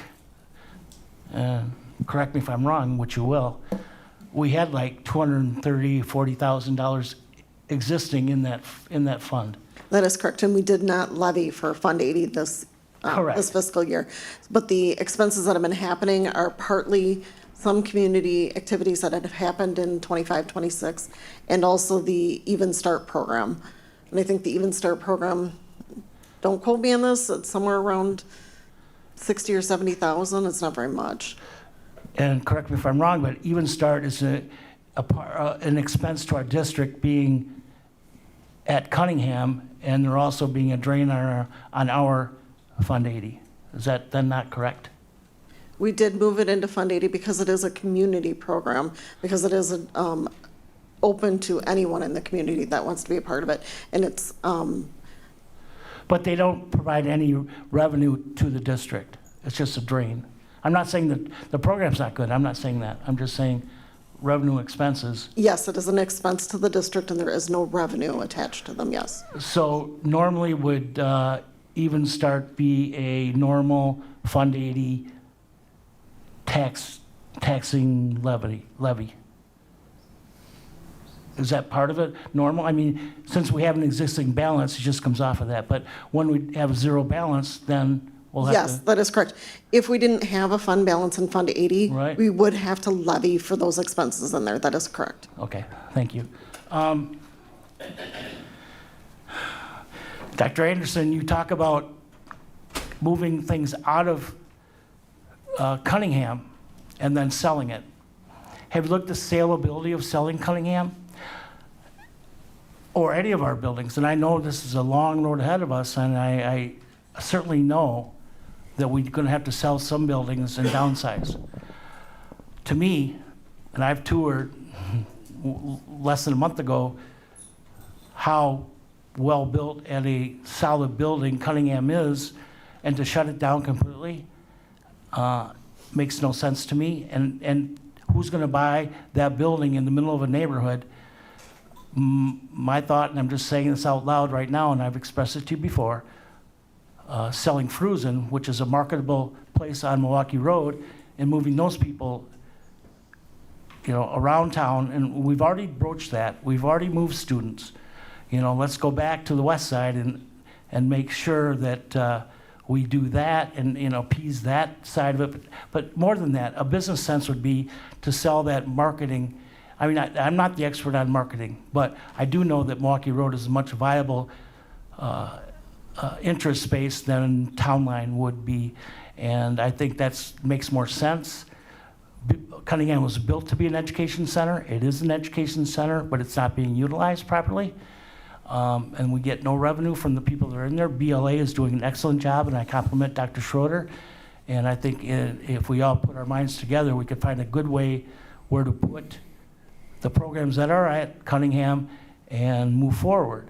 I don't think that moving everything out and then selling Cunningham is I will not be in favor of anything like that, but I'm only one. COLAC, I think, is an excellent suggestion. I think we should go forward with that. We have downsized and paired in the last 3-4 years, COLAC. We have a business ops center, which I think we should keep within our fold. It's on our campus, as this is, but that's more on our campus. You know, how much we can, of COLAC we can put in the ops center, how much we can put in the high school, or other avenues. I think we could, the Brain Trust could figure that out. And COLAC, I think, is another, this property, not COLAC per se, but this building is very marketable. I'm just being very forward, and I'm the only one, and I know that. But those are my thoughts on those things as we move forward. But going back to the... Can I just ask for a clarification? Sure. Just for my taking notes. So if I heard you right, you would, one of your thoughts would be, I won't call it your recommendation, one of your thoughts would be for us to close Frusen, move the students from Frusen into Cunningham, so we had a middle school on both sides, and sell Frusen, correct? Well, that's kind of the dream overview, but I'm not sure how that all fits. I'm just saying that's just a thought. I don't know if that's correct. I mean, that's my thought. I mean, a thought, all It's right? a thought. I'm not sure if it works. I'm just saying if you're proposing to close that, I say propose selling Frusen and close that. As I said, since it was mentioned to me today, I never realized that Frusen was maybe originally intended to be an elementary school. Correct. What you might be better off doing if you did that would be to, if you wanted a middle school on both sides, move the students, but then use Frusen as an elementary school and look at closing a couple of your elementary schools. You could probably close multiple elementaries and fit them in Frusen. Now, to do all this by September is going to take someone greater than me. And before you go any further, I appreciate what you're saying, and I agree. That's why I just want to open up everybody's minds into thinking, so we don't get pigeonholed into anything. Everything should be on the table, as you said earlier, and I just wanted to make sure I'm on that wavelength of opening our minds to all the buildings in our district and reconfiguring it, because we are going to do that. Thank you. Thank you, Tom. I want to remind everyone that we did get some unfortunate news today about the condition of our high school. That was news to me, from McKenna, the condition. So, there are things that we don't know. I doubt that Dr. Anderson has been in any female restroom at the high school, so he probably doesn't know the condition of those. I have been in the male restrooms and all that. I wander, I try to go to all of the buildings, so, and My point ultimately is, again, we are here to work together, and I want to make certain that our tone is collaborative, and let's not try to avoid using charged words. What may be a financial drain, which I understand that's what you meant, but somebody else may take it as, a drain on the system, where it may be a financial drain, but it may be a lifesaver type of program to a family. And we really should try to keep the compassion and love in our hearts as we're moving through this very difficult time. And just another thing for clarification, in this proposal, selling Cunningham wasn't part, it was just shuttering Cunningham at this time because the energy cost per student there is so great, and if those services of the staff members are redundant and can be moved to the high school, there's a cost savings there. So could Cunningham be shuttered this year and we reap those savings? Yes. And then could it be repurposed next year, as you're mentioning? Yes, absolutely. The idea is, a few years ago, for those who don't remember, the school district of Beloit on very short notice closed 2 West Side middle schools. I would hope that we would avoid that again. Moving programs out of a building is much easier than saying, oh, the board's making a decision tonight and we're going to close schools. I would really hope that we don't do that, but smaller programs that could save us money today to help us over the next fiscal cliff next year, I think is a good discussion to have. Thank you, Mr. Hankins. I just want to follow up and thank you for, I meant no disrespect to Dr. Anderson or anybody in this room about my comments and Hess either. I'm just saying that I think Hess could do a better job. Thank you. Thank you, Mr. Hankins. You know what? We all can do a better job. We can. All myself first and foremost. Ms. Miller? Thank you so much. Dr. Anderson, I appreciated how you started out with some good news. So I would like to first offer some positive feedback and some things that I think make a lot of sense, and I really appreciated that I heard this evening and that I've seen throughout. Then I have a couple of points of feedback and some questions / requests for going forward. Is that good? Okay, I first want to start by saying, and I know I'm not alone on the board here in saying this, the premise of this whole discussion, and I think we're on the same page about this, should be like, what do we want to provide our children? Like, what does the optimal and ideal education look like for them? Given that, as you've explained really nicely, we're going to need to redefine our new normal. Like our baseline for enrollment is going to be very different from what it was even last year, right, over the next several years. So that's the context that I'm approaching this from. So some positives that I really appreciate. First, I thank you so much for bringing us, and I'm mostly going to talk about option C, which I think is the one you were more recommending. So in the context of option C, I love that we are building in the CPI and no cuts or changes to longevity. So yes, please, let's keep that 1 of 7. Another thing that I really appreciate was utilizing Fund 80 for middle school sports. I think that's a win for everybody. And Beloit's often thought of as we're big and small. I mean, the more kids, relationships they make, the better. That's wonderful. Thank you so much for that. I absolutely love hearing that there's a few different options for us to reduce legal costs. Tons of sense. Thank you so much. I know Coach Deneau sent us an email earlier today, and I heard you allude also, so thank you for raising that up, about just, making sure we're being efficient with our coaching staff and how we do sports and how we staff that so that we can, continue to offer as many opportunities as possible to our kids. Love that, so thank you. I was really, really, really excited to hear you describe your vision for the committees, particularly the Student Enrollment Committee. I think that's wonderful. I know there's already people who are excited to roll up their sleeves and do this work with us out in the community. So thank you for bringing this to us and for that opportunity. And I also really appreciate that we're not being put, and I think Board President Johnson just alluded to this a little bit with the comment about West Side Schools, like, thank you for not putting us under the gun and saying, like, we got to do this right now. I think, like, no decisions are made well in haste. So I think that this has been a good process. And then the last, like, really good highlight I really wanted to share from my perspective was I really appreciate keeping the deans and option C. Our kids and teachers really benefit when we have good administration and good administrative teams. So thank you. So those are my big positives. Some concerns that I had. I'm going to talk a little bit about DLI in a second, so I'm going to skip ahead to the other ones. First, I'm not at all in favor of cutting our library media specialist folks down to half-time.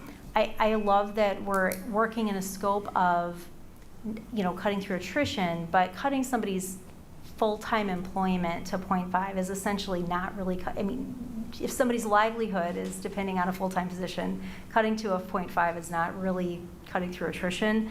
I also think the practicality, and I am I forgot to mention this in a positive, all in favor of reducing the one-to-one, especially at the elementary school. At the middle school, while we still have Chromebooks, it is a full-time job in and of itself just to deal with Chromebooks. Like my office at work is situated in a library, and it is like high traffic Chromebooks like day and night, right? When we're there, I don't think it's practical or reasonable to cut, at least at the middle school, those media specialists down to 0.5. And I'm not quite sure of the details of that. If we have a Or remember, we're sharing, so if a person had a full-time job this year, they would have it next year, but they might be in 2 buildings. And I hear that, and I think that that's well thought. Oh, there's something happening. Sorry, it's well thought out. I still think, middle school, the more caring adults that we can consistently get with our kids, the better. So in addition just to the practicality of dealing with like the nightmare that Chromebook situations can be, having a safe space for kids sometimes comes in the form of, a custodian, a library media specialist. It's the more adults we get consistently, the better. So that's one piece that I didn't love in option C. I know this wasn't in option C, but it just, since I've gotten a couple of emails and some feedback about it already, I am in like absolutely no way interested in moving BLA into the Memorial High School.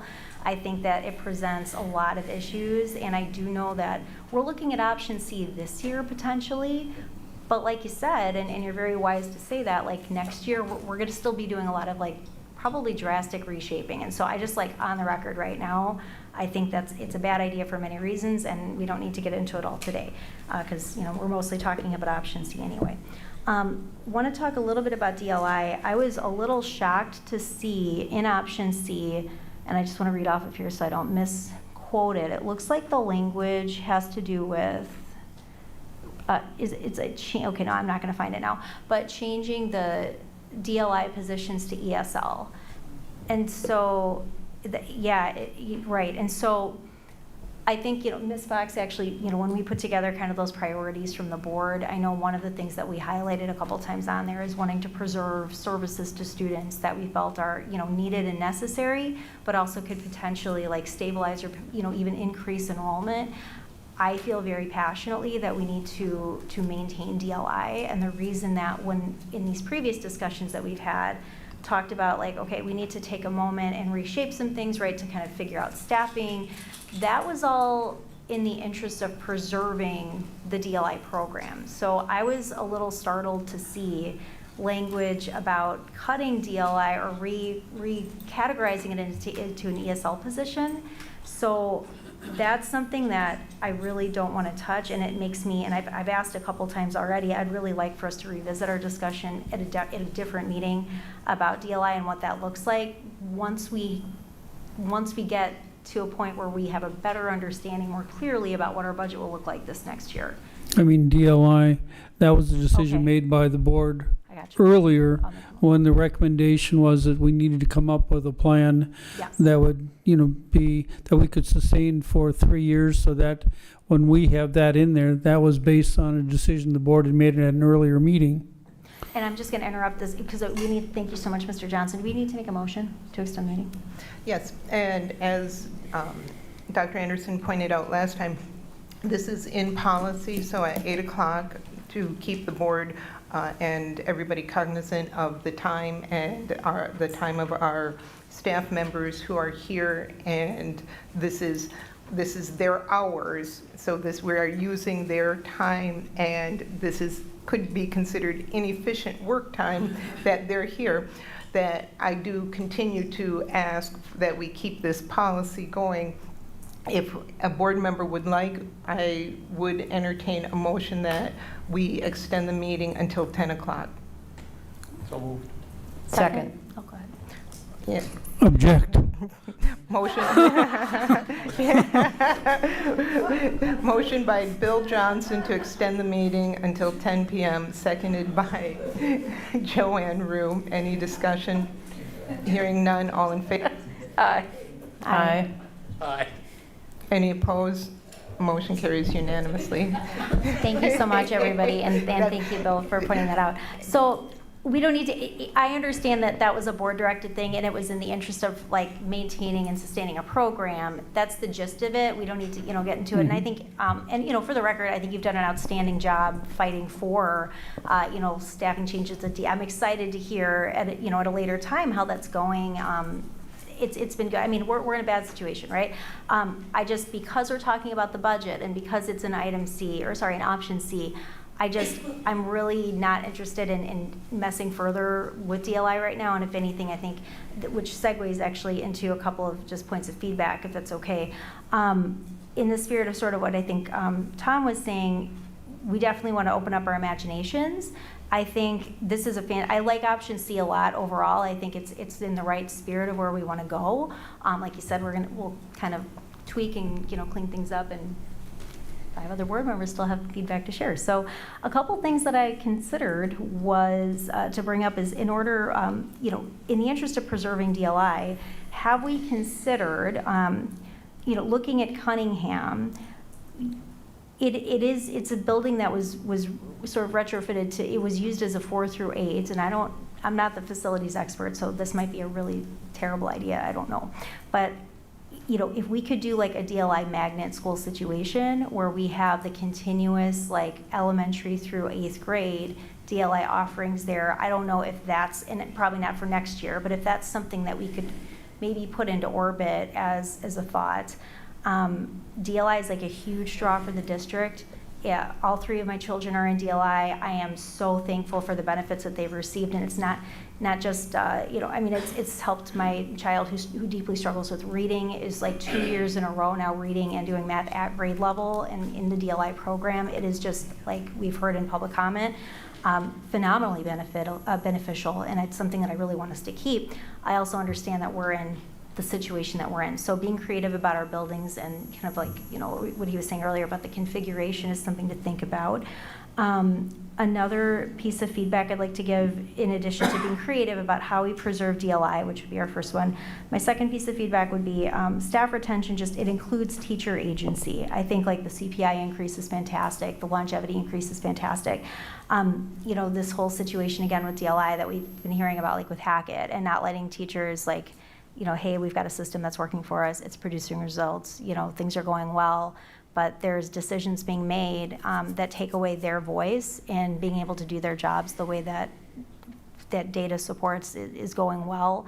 I think that's something we need to consider when we think about staff retention. I would much, much rather spend money on our teachers than on hiring new ones. So, there's a lot to be said for institutional knowledge and expertise. A third piece of feedback that I have would be just for the building reorganization at all costs, and I know this might not be totally realistic, but at all costs, I would like to preserve our neighborhood elementary schools.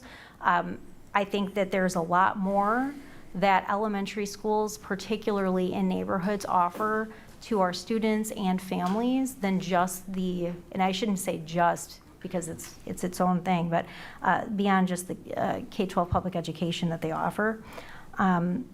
I would like to also, again, bring back to kind of what Tom was saying, consider Cunningham's potential, whether it's some kind of like, specialized, K-8 for K-8 program type piece, or like, do we keep our, like, Even Start and, keep Even Start there as well as like repurpose Cunningham back to being a middle school, like a 6 through 8. And then do we make Frusen like the alt-ed across grade levels, since we were considering doing an elementary school alt-ed piece? Frusen, I think Frusen's a great school. I've been really happy. My daughter's about to graduate and go to the high school from 8th grade. I got a 6th grader going in. Nothing bad to say from my perspective about Frusen as a parent. I think like it's facility-wise makes the most sense if we're going to do alternative education, which includes like flexibility in schedules and transportation, all those things, localizing in one place that is already suited to be elementary up through higher grades makes sense to me. So that's just a suggestion, but like Tom's like, I didn't do like deep research on that. So in conclusion, in the spirit of like, how do we build this around a vision for what we want to do best for kids, which we're all on the same page about wanting to do. Going forward, I would love to see, to again, the greatest extent possible, like a 3 to 5 year enrollment projection, just so we can kind of figure out what that new normal looks like. You've alluded to you've already given us some really good numbers. I think just refining that to like 3, if we could do 5 years, that would be ideal, so that we can be a little bit more specific. I'd like to see a referendum draft that sort of answers that question, like what does optimal funding look like for that new normal enrollment number, which like what does it mean to get our facilities in a much more acceptable state? What would a referendum question that fully funded that vision for that declined enrollment number, right? What would that look like? I'd love to hear a little bit more about other potential partnerships for Fund 80. Like I know Community Action comes to mind. We already do a lot of partnerships with them, thinking about things like Fresh Start, other programs that have come and gone. I'd love to see maybe an update on that, one that makes sense. And then, yeah, actually that's, yeah, and I think I'd already mentioned the Chromebook piece. I'm totally in favor of eliminating one-to-one for elementary school. I mean, as soon as possible, if we're able to. And I don't know if we can sell some of those or something. And I'd love to see that based on what building principals and teachers have to say, like phased out with the middle schools and going back to classrooms, or like carts or classroom sets. Got my notes. Thank you. Joanne Rue. Yes, thank you. Okay, looking at the 3 options, there's huge differences in the COLAC cuts for each of them. And a lot of these are brand new reductions, I believe. I don't remember seeing a bunch of this. So, like, what does it look like if we reduce the Director of Finance, Director of Careers, Director of Health, Executive Director, TLE? What does that look like? Who's doing those things then? All right, for Director of Finance, that was Stephanie's position. She's been doing interim, she's been doing both roles. So, in fact, in a few minutes, I hope, or at least later on tonight, whichever comes last, is that we are recommending for Stephanie to be in that position. We then eliminate her current position. We are looking to hire someone in accounting to help with that. If we lose, if you look at A and B, it does talk about losing one of the secretaries, one of my secretaries. If that happens, I mean, one of my secretaries deals a lot with the open records requests. I mean, it truly is a full-time job. And the bottom line is, I don't know who will do that. I can't simply say that the one secretary can do both, but so that we would have to take a look at what's no longer going to be done. If we take a look at Director of Alternative Education, there are simply things that are not going to be done. I mean, that individual deals a lot with career and tech, which is one of our strong points at the high school. There would mean certain grants that he works on right now that bring in money. There may not be anybody to do that to bring in the money. There are simply going to be things that are not going to be done. We knew that every cut would be painful. That's why I have advocated for number C, where it keeps those individuals and gives us a chance to look at potential referendum. But, I mean, he deals with lots of program. One that you're most common with is CTE. If we got away with the person who coordinates STEAM, that's the person who goes in to help with the academic achievement, works with other coaches. It just means that there's one less body that's going to be able to help direct that. If we take away the Director of Nursing Services, that just means that the person who currently coordinates our Medicare and our nurses and our health room assistants, that position would be eliminated, and we would have to find how could we maybe disperse those duties to nurses. I don't have an easy answer for who's going to do the work. I'm going to have to tell you that in regards to cuts, there are things that we will have to determine what will no longer be done because there's just not the manpower to do it.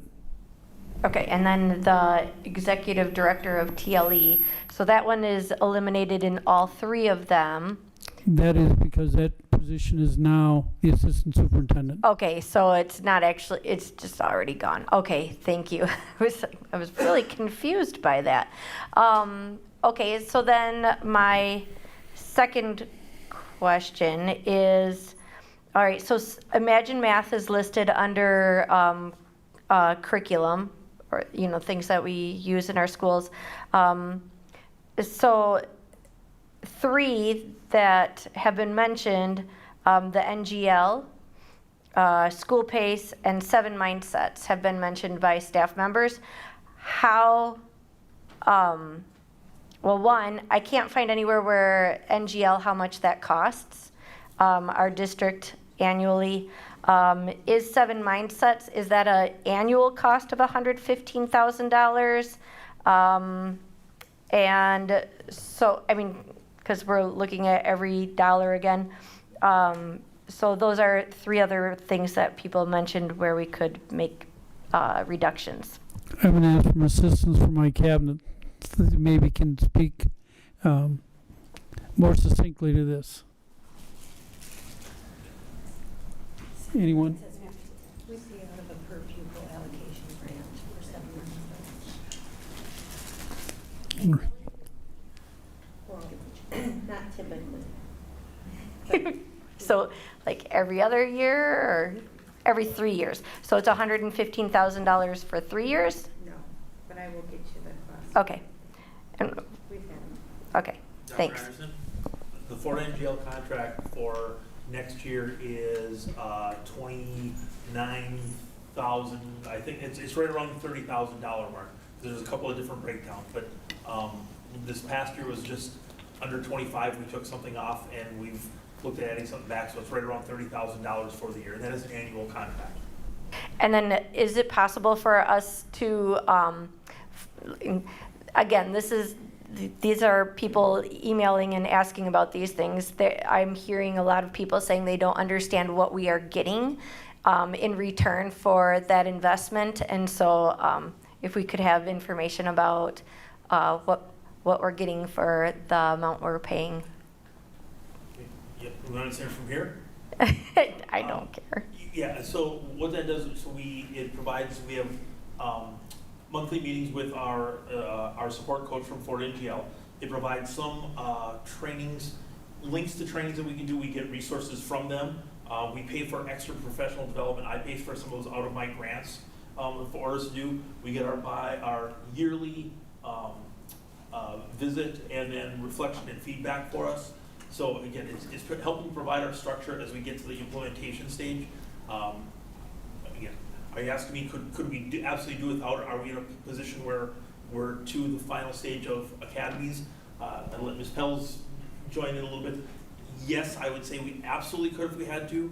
I do believe that the services we get for that cost, because we have brought it down, it was in the $60,000 and $70,000 range, and we brought this down to, again, roughly around $30,000.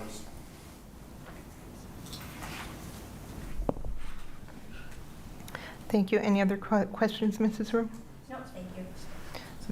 Carol Fox. Okay, I have a bunch of comments and questions on my own. I am really not a fan of Plan C, not because it's not a good plan, but because it doesn't do enough. And I think you asked us how much OPEB money do you think we should be using. And I think given the fact that our fund balance is so low, we need to use as little as possible at this point. So I think we need to be more aggressive than Plan C.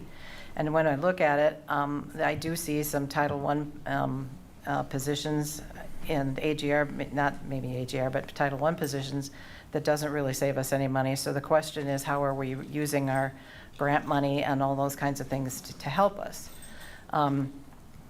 I have an option D, because I do think we need to move BLA to the high school.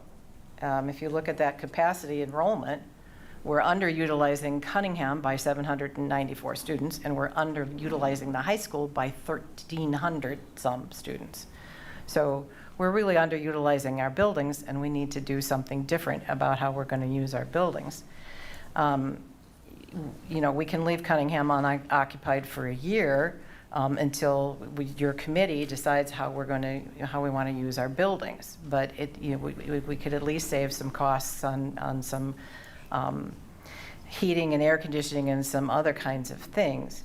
I think we can do that too because of their older kids. Those kids don't need transportation, those kinds of things. I really like the idea of an early childhood center. I think we need to approach that, but I think at this time of year, we haven't approached transportation. We don't know, how that would work. It would be moving lots of people around, which is something that we're going to be doing next year. So I think moving BLA and getting that piece taken care of, because I think at some point that's going to have to happen, right? Whether we do it this year, we do it next year, it's gonna have to happen. We're going to be needing to use Cunningham for other things, or we're going to need to sell it. And so we might as well bite the bullet. And if we're going to think about moving early childhood to Merrill, Even Start can go to Merrill now. I don't think there's a problem with doing that. I think we need to relook at what's going on at COLAC, seriously. We talk about combining positions and doing other kinds of things other places, but we're not really talking about combining positions and doing things differently at COLAC, and I think we can. And I think, one of our goals was to have the services as close to the students as possible. Having some of these directors is nice, but that doesn't get us to the students. And some of that could be totally redone.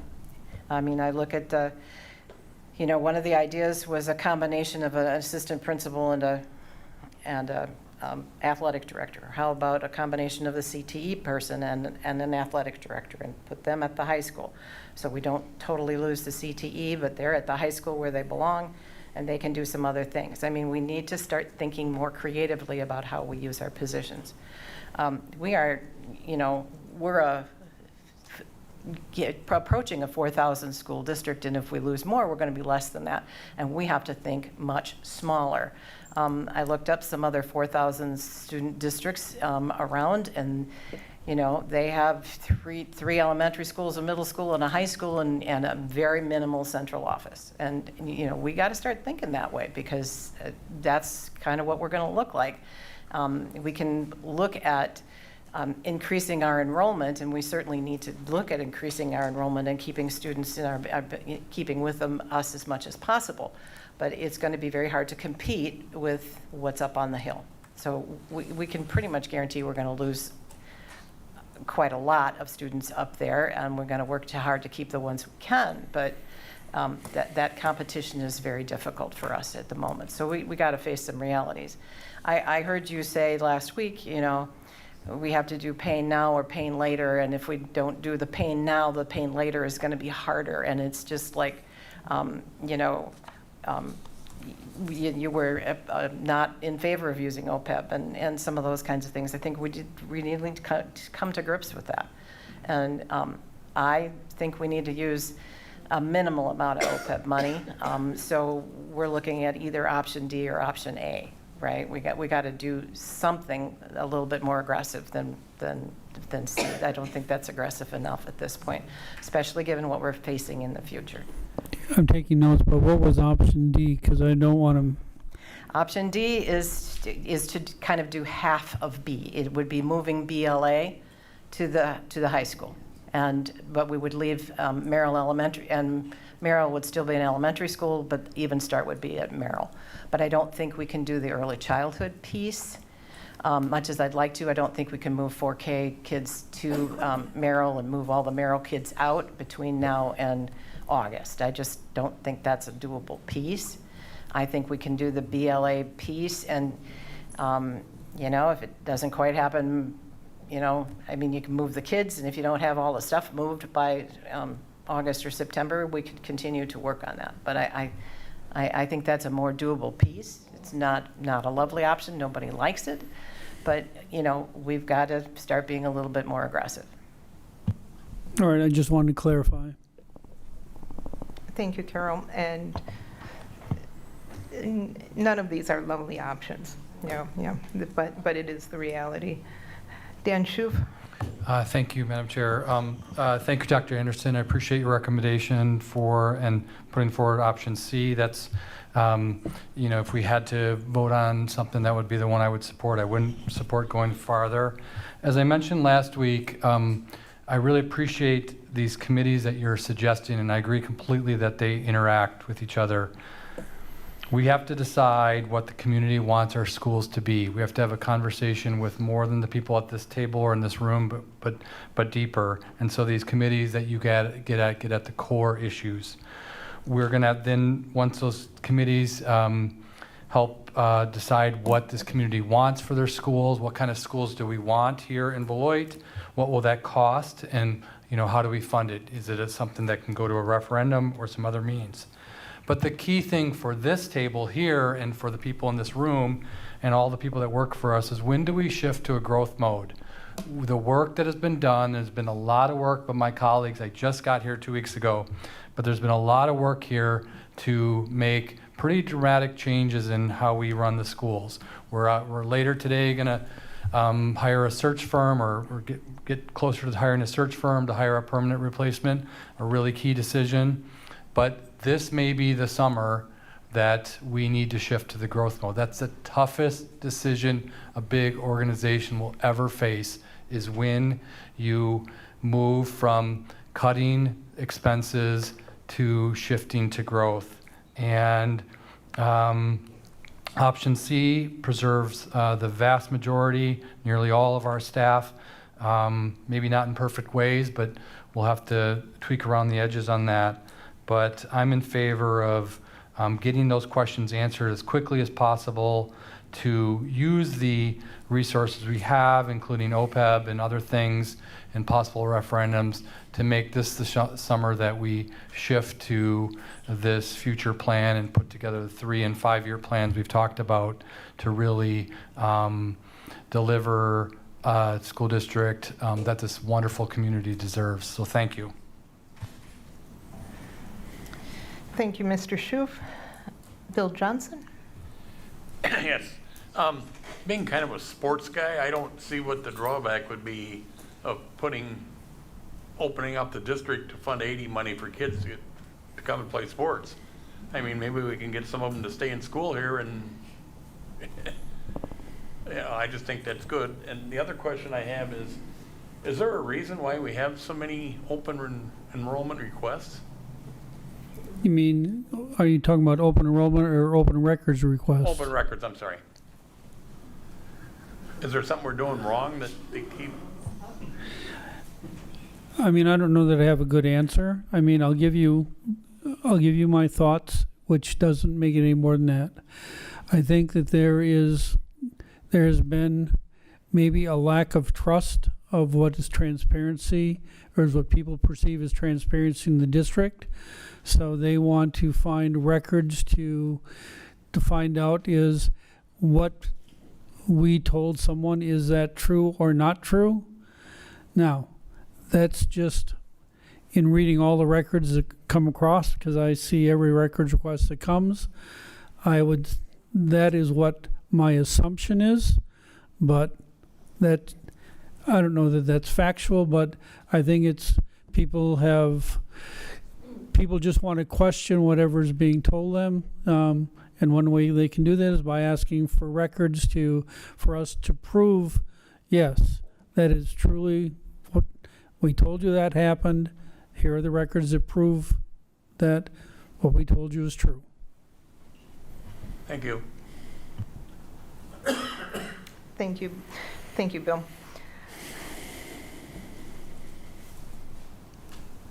I was really hoping that we would come up with some concrete actions for you tonight, Dr. Anderson. So would I. I know we have staff members that are on pins and needles, and I would like to give them peace of mind to know whether or not they should be looking for another job right now, because now is the time for educators to be in the market.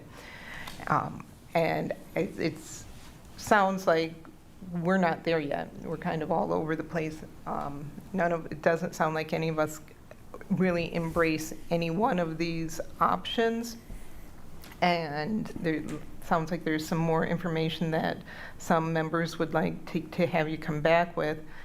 But ultimately, the question I have is how are we going to improve academics and behaviors while making these cuts? Because if we're going to talk about a growth model or why people are leaving the district, it doesn't take but a couple open records requests of our emails to see what we're hearing about. Behaviors and academics. Behaviors, behaviors, behaviors. And I think we really need to take a different approach to what we are doing in our buildings, and nothing is different in any of these options. It's just reduced.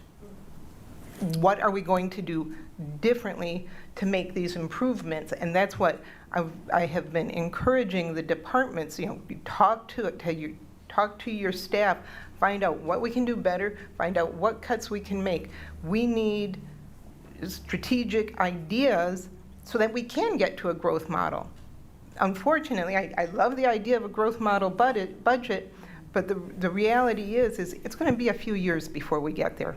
It really is. As long as we are losing students, it's going to be a while before we can start growing. And I think we need to address the issues of behaviors.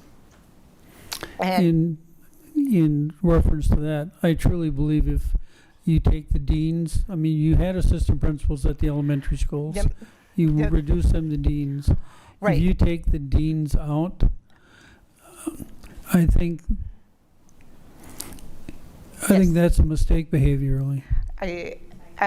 Dr. Anderson, I agree with you, but there are some other positions here in option C that financially don't make sense to me. And I want you and the cabinet to understand, before this board decides to go to referendum, there are 7 people in this room that have to be confident that we will go to referendum and it will pass.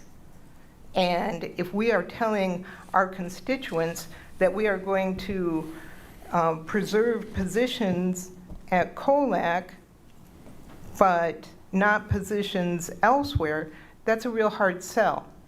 It's a real hard sell to go to this constituency here in Beloit and say, we are going to pass a deficit budget, please give us more money. Until we have a solid budget that we can get behind and say, this makes sense to us, it's going to be hard for me personally to convince my husband on a fixed income and my son, private business owner, that they should be contributing more money to the school district of Beloit if we're not changing anything. And I think we need to make some changes. What I'd like to know, what in these plans reflect the changes that will bring about better improvement and better academics. I think things that we haven't talked about that are kind of the white elephant in the room, our concept of self-contained classrooms and EBD classrooms. In 2008, when I was a substitute teacher at Aldridge, we had an EBD self-contained classroom. We had a self-contained special ed classroom for 6th grade, 7th grade, 8th grade. We had the CDS self-contained classroom. 5 self-contained classrooms for special services for our students. I am all for inclusivity. Don't get me wrong. I love the idea of inclusivity. It's not working. It's not working the way it was intended.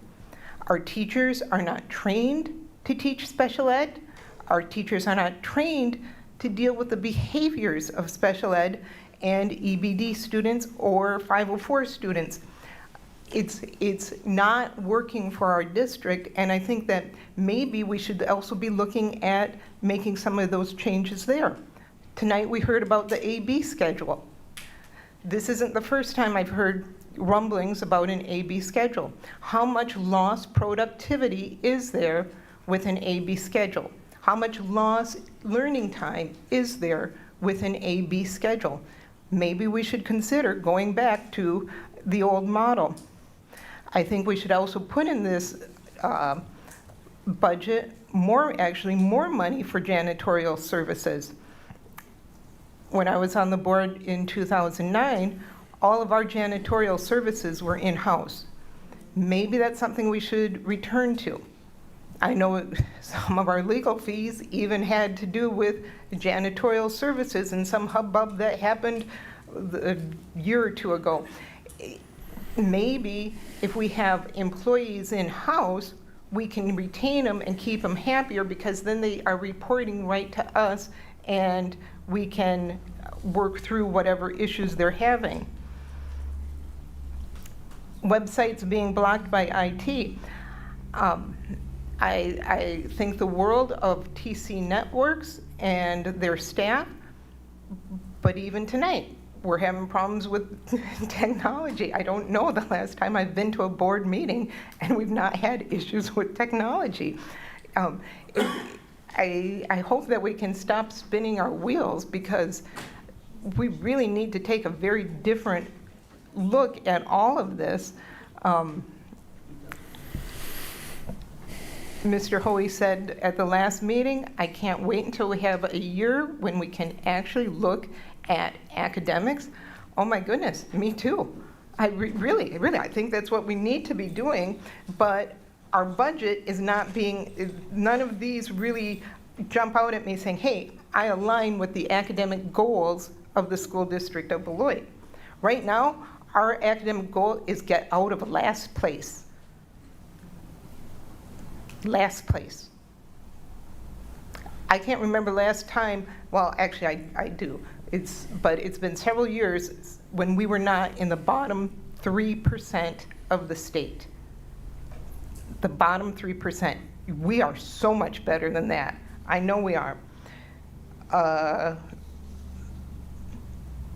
Public comment spoke of the obituary of the school district of Beloit.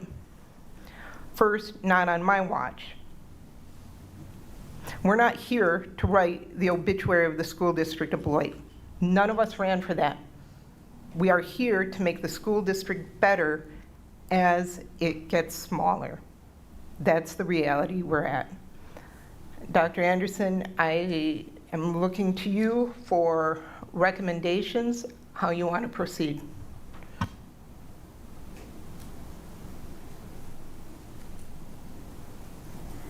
I think the first thing is, I'm taking all of your notes to figure out how here's the difficulty I'm in.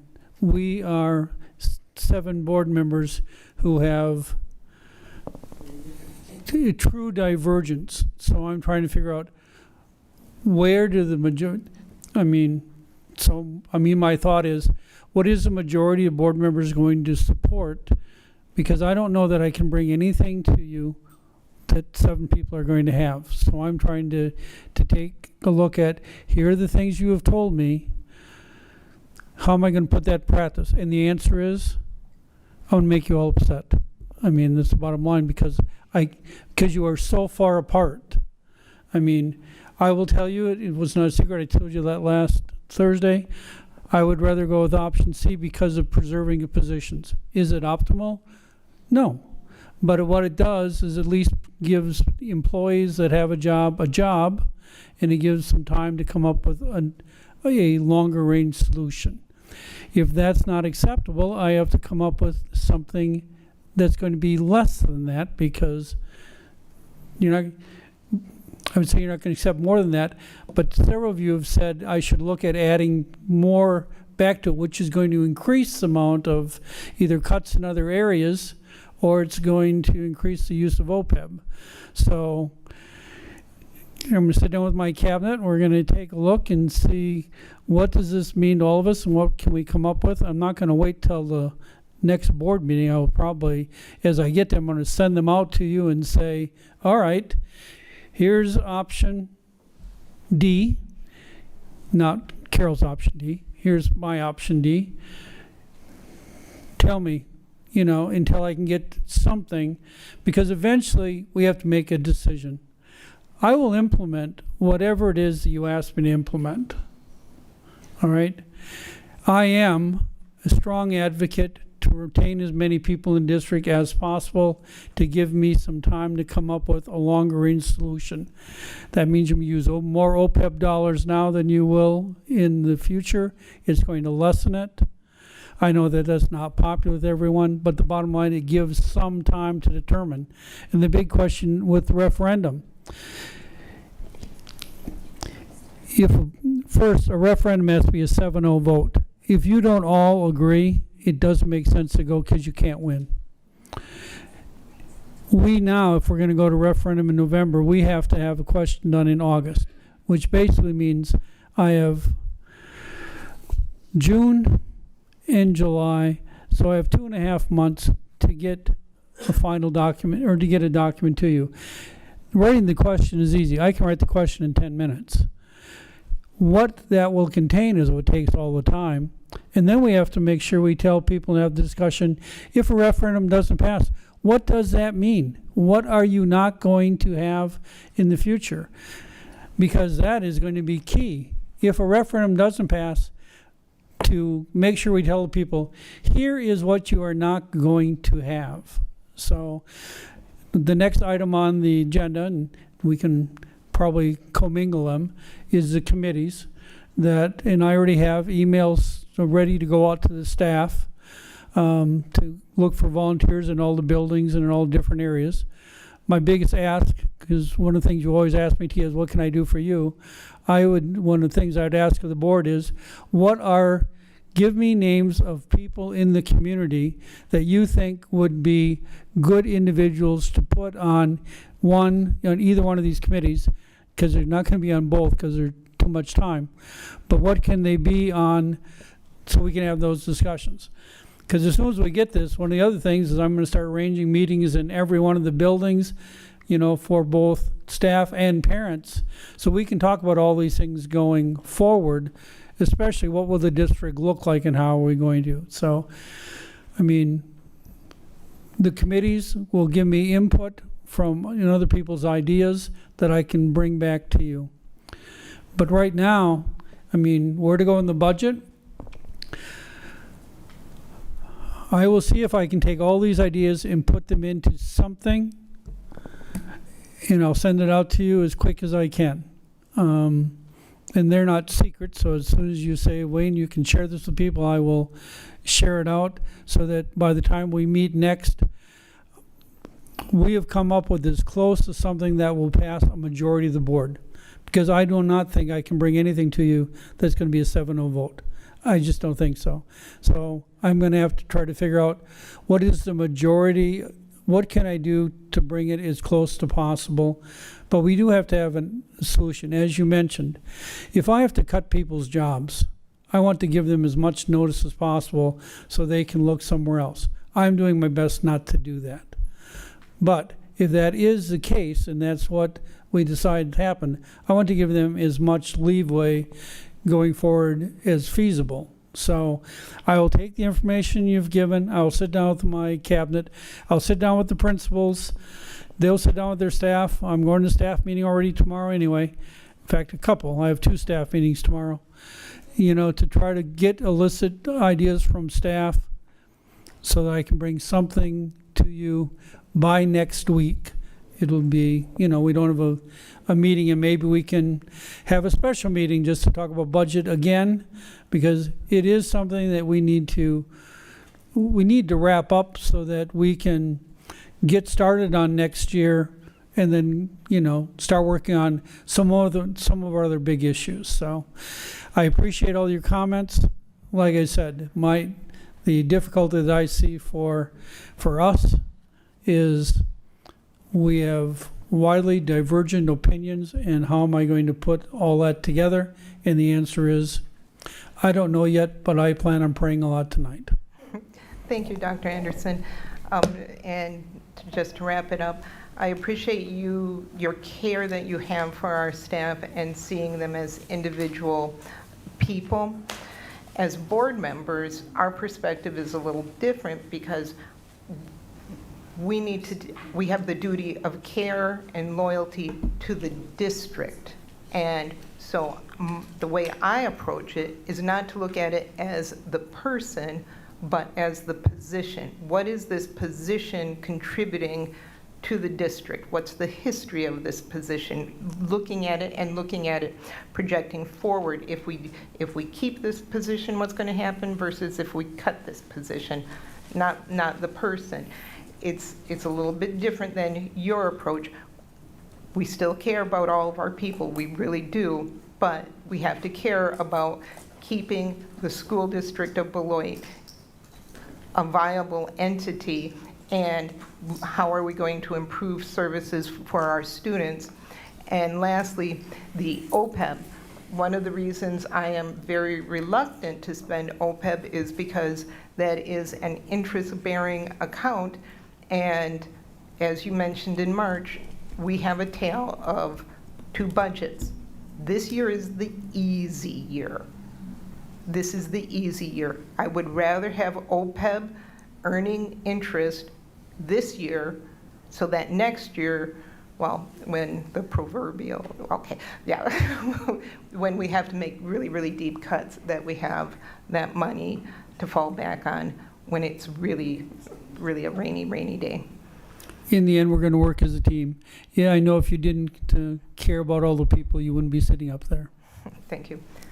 Can I just jump on that? I'm going to jump in because I don't think we don't want to lose these people. I think because we need the work and we need the people, but with the positions that they're in probably need to be gone, and they have to be transitioned to something else, and we have to figure out where they can do the best work and where they can help us. I don't know that anybody needs to lose a position, but we need to, or at least their job. They may lose their position, but I don't think they need to lose a job. And it might, reality, it might be a little less pay, but we should be able to find things for them to do. And that's one of the reasons why I keep harping on that, what are we doing with things like Title I and some of these grant money? Can we finagle some of that, move some of those positions in there, or, retitle or do something different, combine things together for other kinds of jobs. But I don't want anybody to lose their position either, okay, or a job, but it might be a position, not a job.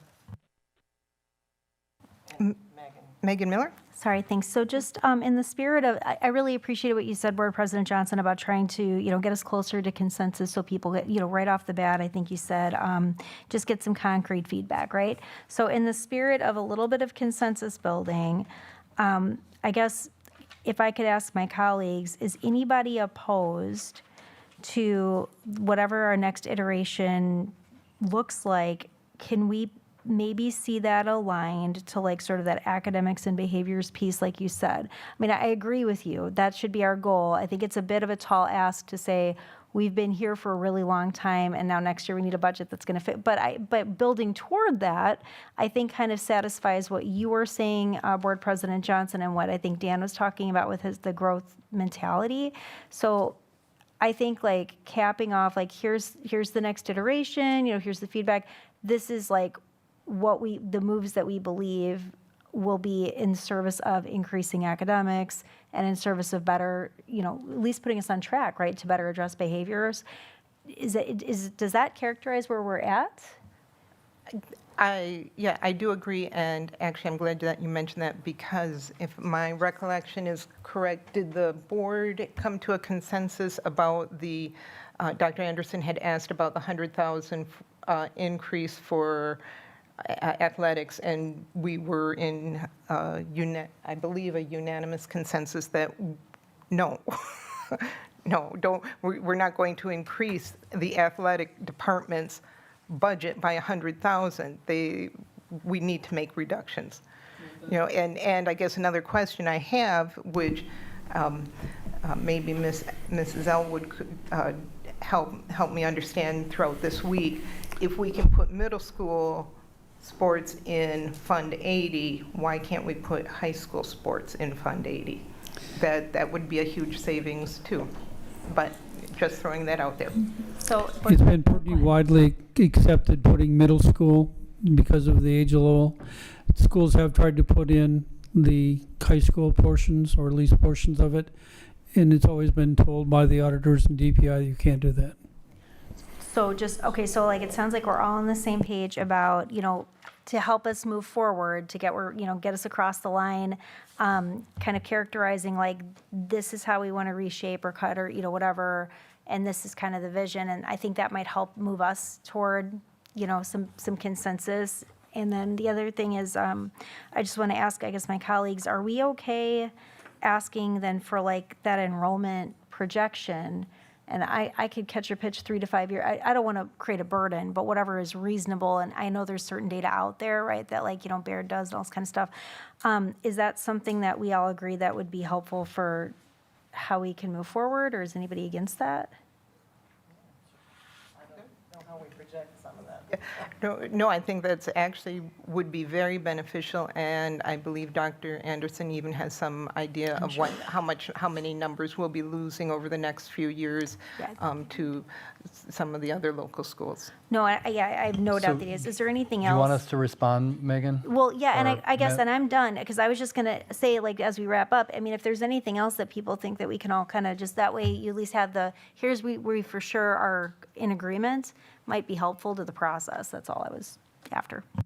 Well, we already gave Dr. Anderson the board guidance, and I think just reading through that says exactly what we want. We want to keep class sizes as close to what they are now, and we do have a policy of at the high school it's 15 students.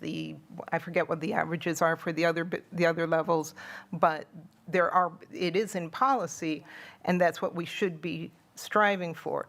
Now, does it mean we'll actually get there? Maybe not, but I do want to make certain that we're doing our best to preserve the learning environment. We did look at that with all the options on, on class sizes at the high school, low enrollment classes, to the elimination of those. What do we have at our elementary schools? So it's not that the options you have, we didn't already look at those. We have. Thank you. So, Mr. Schuf? yeah, thank you, Madam Chair. So I really have a lot of respect for the people at the table with me tonight, and Tom, who's helping a family member. So one way to be efficient was, I agree with Megan that these projections are going to be really helpful, but maybe for Stephanie, say her name so so she hears this. So one way to be efficient would be the things the board is asking for on enrollment projections and things that Stephanie and people at Baird and stuff can help us project for referendums could be the start of briefing documents for those committees. So, like, we quickly could get some help with our budget to have some projections or updated, from that enrollment report, and then some more how you might model different options for referendum. We're going to need to brief those committees anyway with those type of documents, so maybe we could start on some drafts of those, because we have these factors that might tell us this is the year to shift to a different mode. OPEB, which could help inform shared costs in that formula. We have a referendum, we have an election that has 3 times as many voters as an April election, and there isn't another one of those for 2.5 years after this. So there might be some reasons why we want to do exactly what Madam Chair said, which is focus on academic achievement and the culture and behaviors that are in our buildings. All those could be part of that question, what do we want in our school district? And it might help us get to a budget consensus, and help, you're going to need to staff those committees and provide documents to those committees. So maybe those type of things could really help. They'd help me as a brand new board member understand what's possible and would help us with budgets. And so that would be my suggestion. Thank you, Dan. Any last comments? Our next agenda item is Committee formations. The purpose of this is to share, what's that?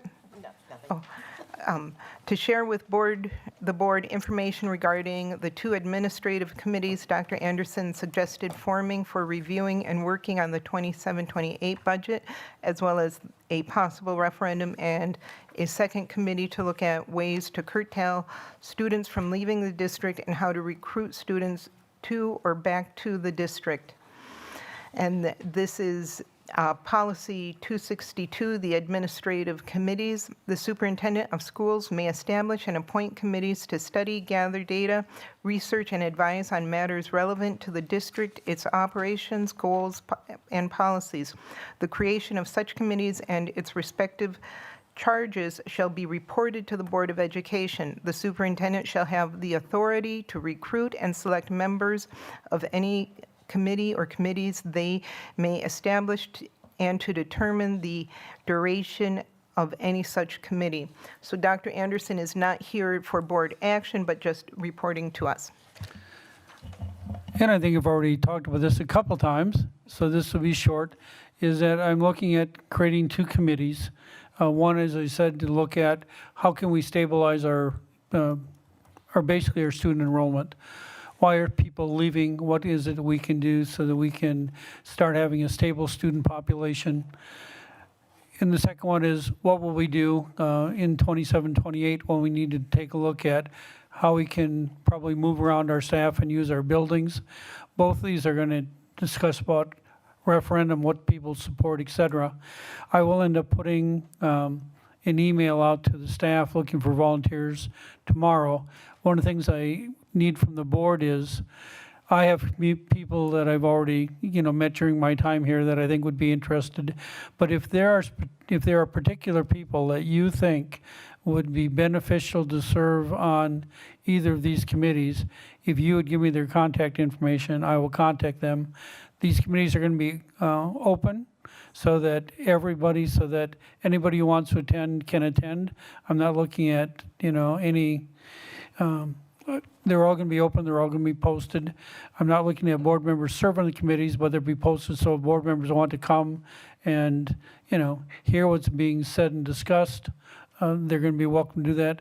And then I'll try to give reports every month to the board, because I'm looking at these committees, to be done, at least by probably the first semester, and the second one to be done maybe a little bit into the second semester.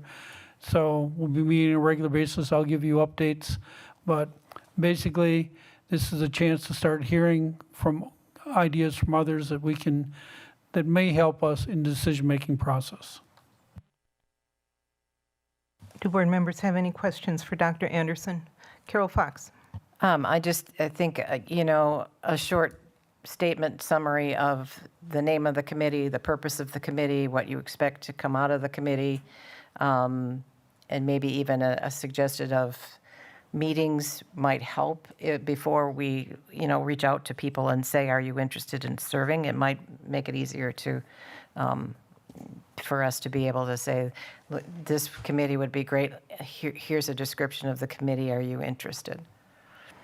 I can have that done and sent to you, if not tomorrow, Thursday. Any other questions or comments for Dr. Anderson? Go ahead. Yeah, no, I love that we're doing this. I think it's a fantastic idea, and I'll be excited to hear more about, I guess, just like the different populations and what constituencies that are able to participate. So thank you. Any other?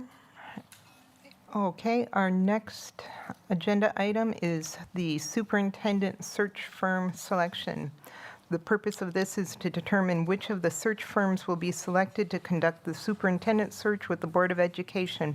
Board members interviewed the four firms, WSB, BWP and Associates, School Exec Connect, and Hazard Young Atia and Associates on April 27th and May 26th. The board then did the board secretary sent out a poll of the board members, And the poll had the rating of Hazard Young Atia and Associates at 2.29, School Exec Connect at 2.0, and BWP and Associates at 1.17. I will open, Dan Schuf.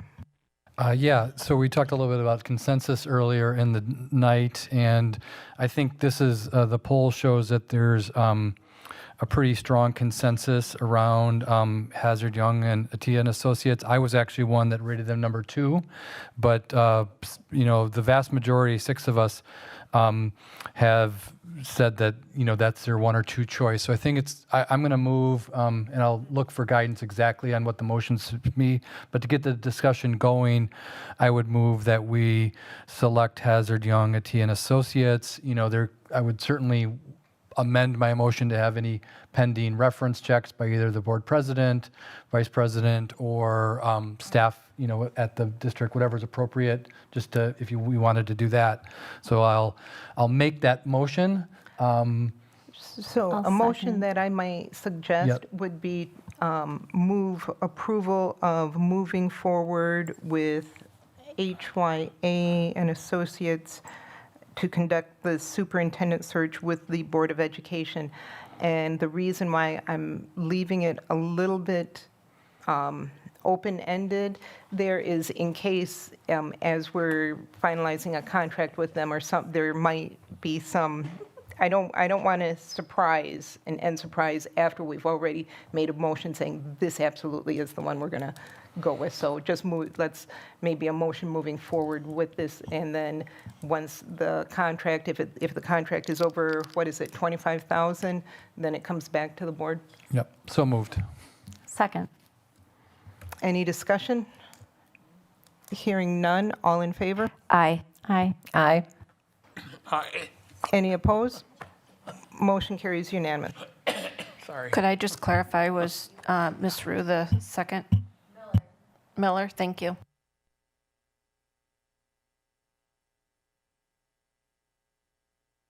Oops. Our next agenda item is the consent agenda. Typically, there is no separate discussion of the items unless a board member so requests, in which event the item or items will be removed from the general order of business and considered in their normal sequence on the agenda. Are there any board members that would like any of these items removed? Mr. Schuf? No, Oh, thank you. my hand is still up by accident, sorry. Any other board members? The Medicaid billing software. The Medicaid, okay. Any other? Okay, I will entertain a motion of approval of the consent agenda with removal of B. So moved. Second. Motion by Joanne Rue, seconded by Carol Fox. Any discussion? Hearing none. Oh, Mr. Johnson? Getting ready to vote. Okay, all in favor? Aye. Aye. Aye. Aye. Aye. Any opposed? Motion carries unanimously. We are at item B, Medicaid billing and software. Joanne Rue? I just, with all of the discussion we had earlier about making budget cuts, I'm just not comfortable with purchasing something that's more expensive. The area school districts, Janesville included, all use Compass Care, so I'm comfortable with keeping them as our provider. Any other discussion?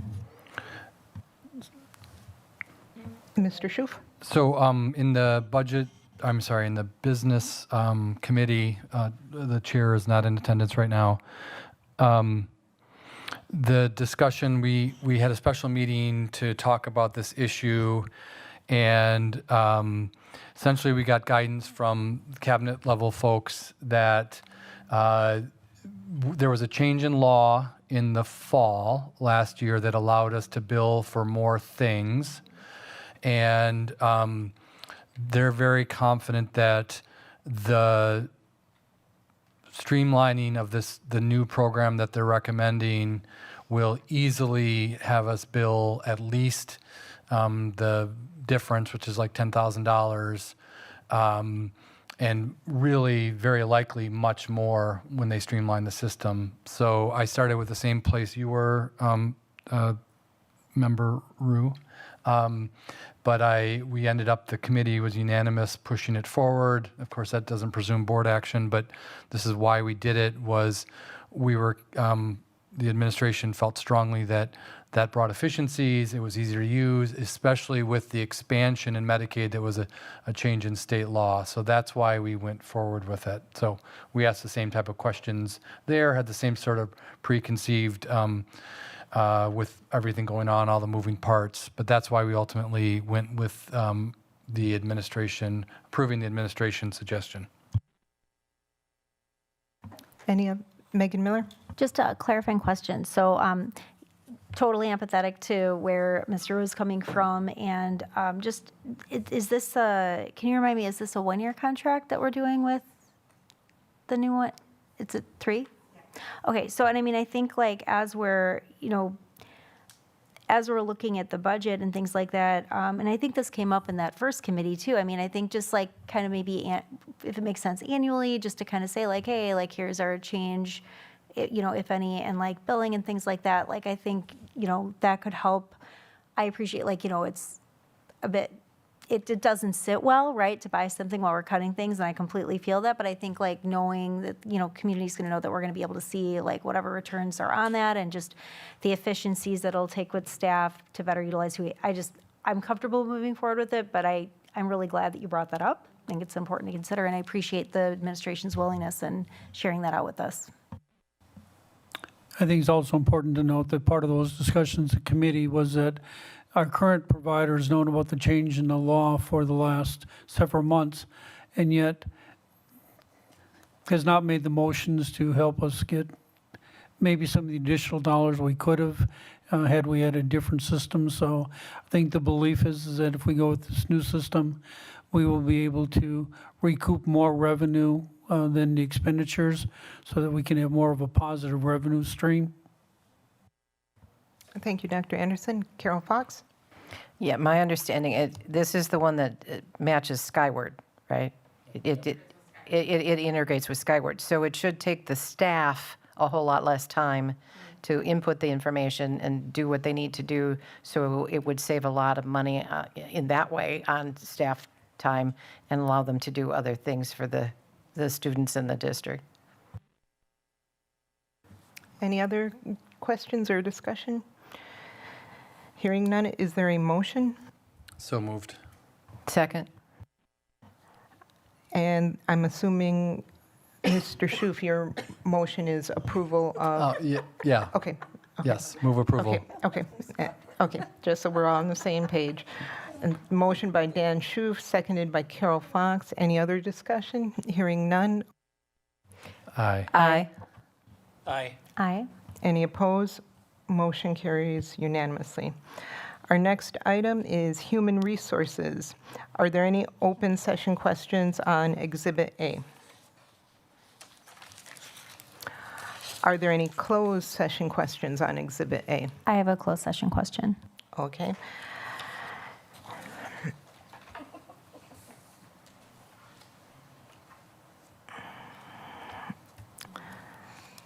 A motion may be made and a vote taken to convene the Board of Education into closed session pursuant to Section 19.85, Parent 1, Parent C of the Wisconsin State Statutes relative to considering specific personnel recommendations. Is there a motion to go into closed session? So moved. Second. Come back and vote. Motion by Megan Miller, seconded by Dan Schoof. Carol Fox. We have to do a roll call for closed. Yes, we do have to do a roll call. Mrs. Shope? Dan Schoof? Aye. Megan Miller? Aye. Carol Fox? Aye. Joanne Rue? Aye. Bill Johnson? Aye. And Tia Johnson? Aye. Motion carried unanimously. Thank you. The Board of Education will reconvene in public session in order to take any action on these items discussed in this closed session.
Okay, it is 9:27. We are reconvening our open session portion of tonight's meeting.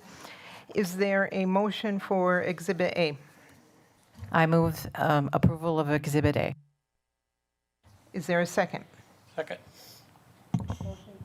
Motion by Carol Fox, second by Bill Johnson. Any discussion?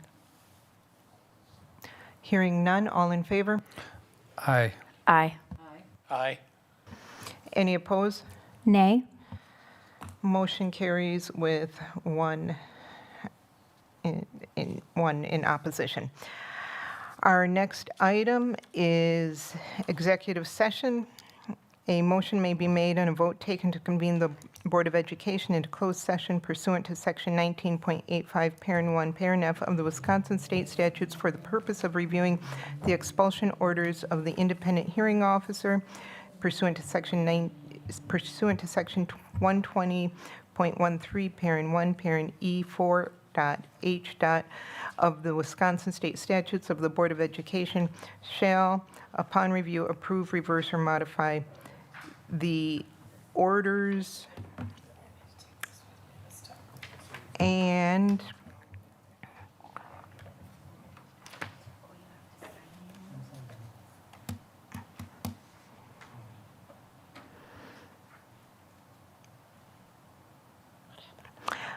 we're missing something here. What is the? Okay, and Section 19.85, Parent 1, Parent C of the Wisconsin State Statutes, considering specific personnel recommendations. Thank you, Mrs. Schultz. Is there a motion to go into closed session? So moved. Second. Motion by Joanne Rue, seconded by Carol Fox. Mrs. Schultz? Carol Fox. Aye. Bill Johnson. Aye. Megan Miller. Aye. Joanne Rue. Aye. Dan Schuf. Aye. And Tia Johnson. Aye.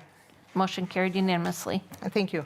The Board of Education may reconvene in public session in order to take any action if necessary on the items discussed in closed session. Otherwise, we will adjourn from closed session. Thank you. Good night.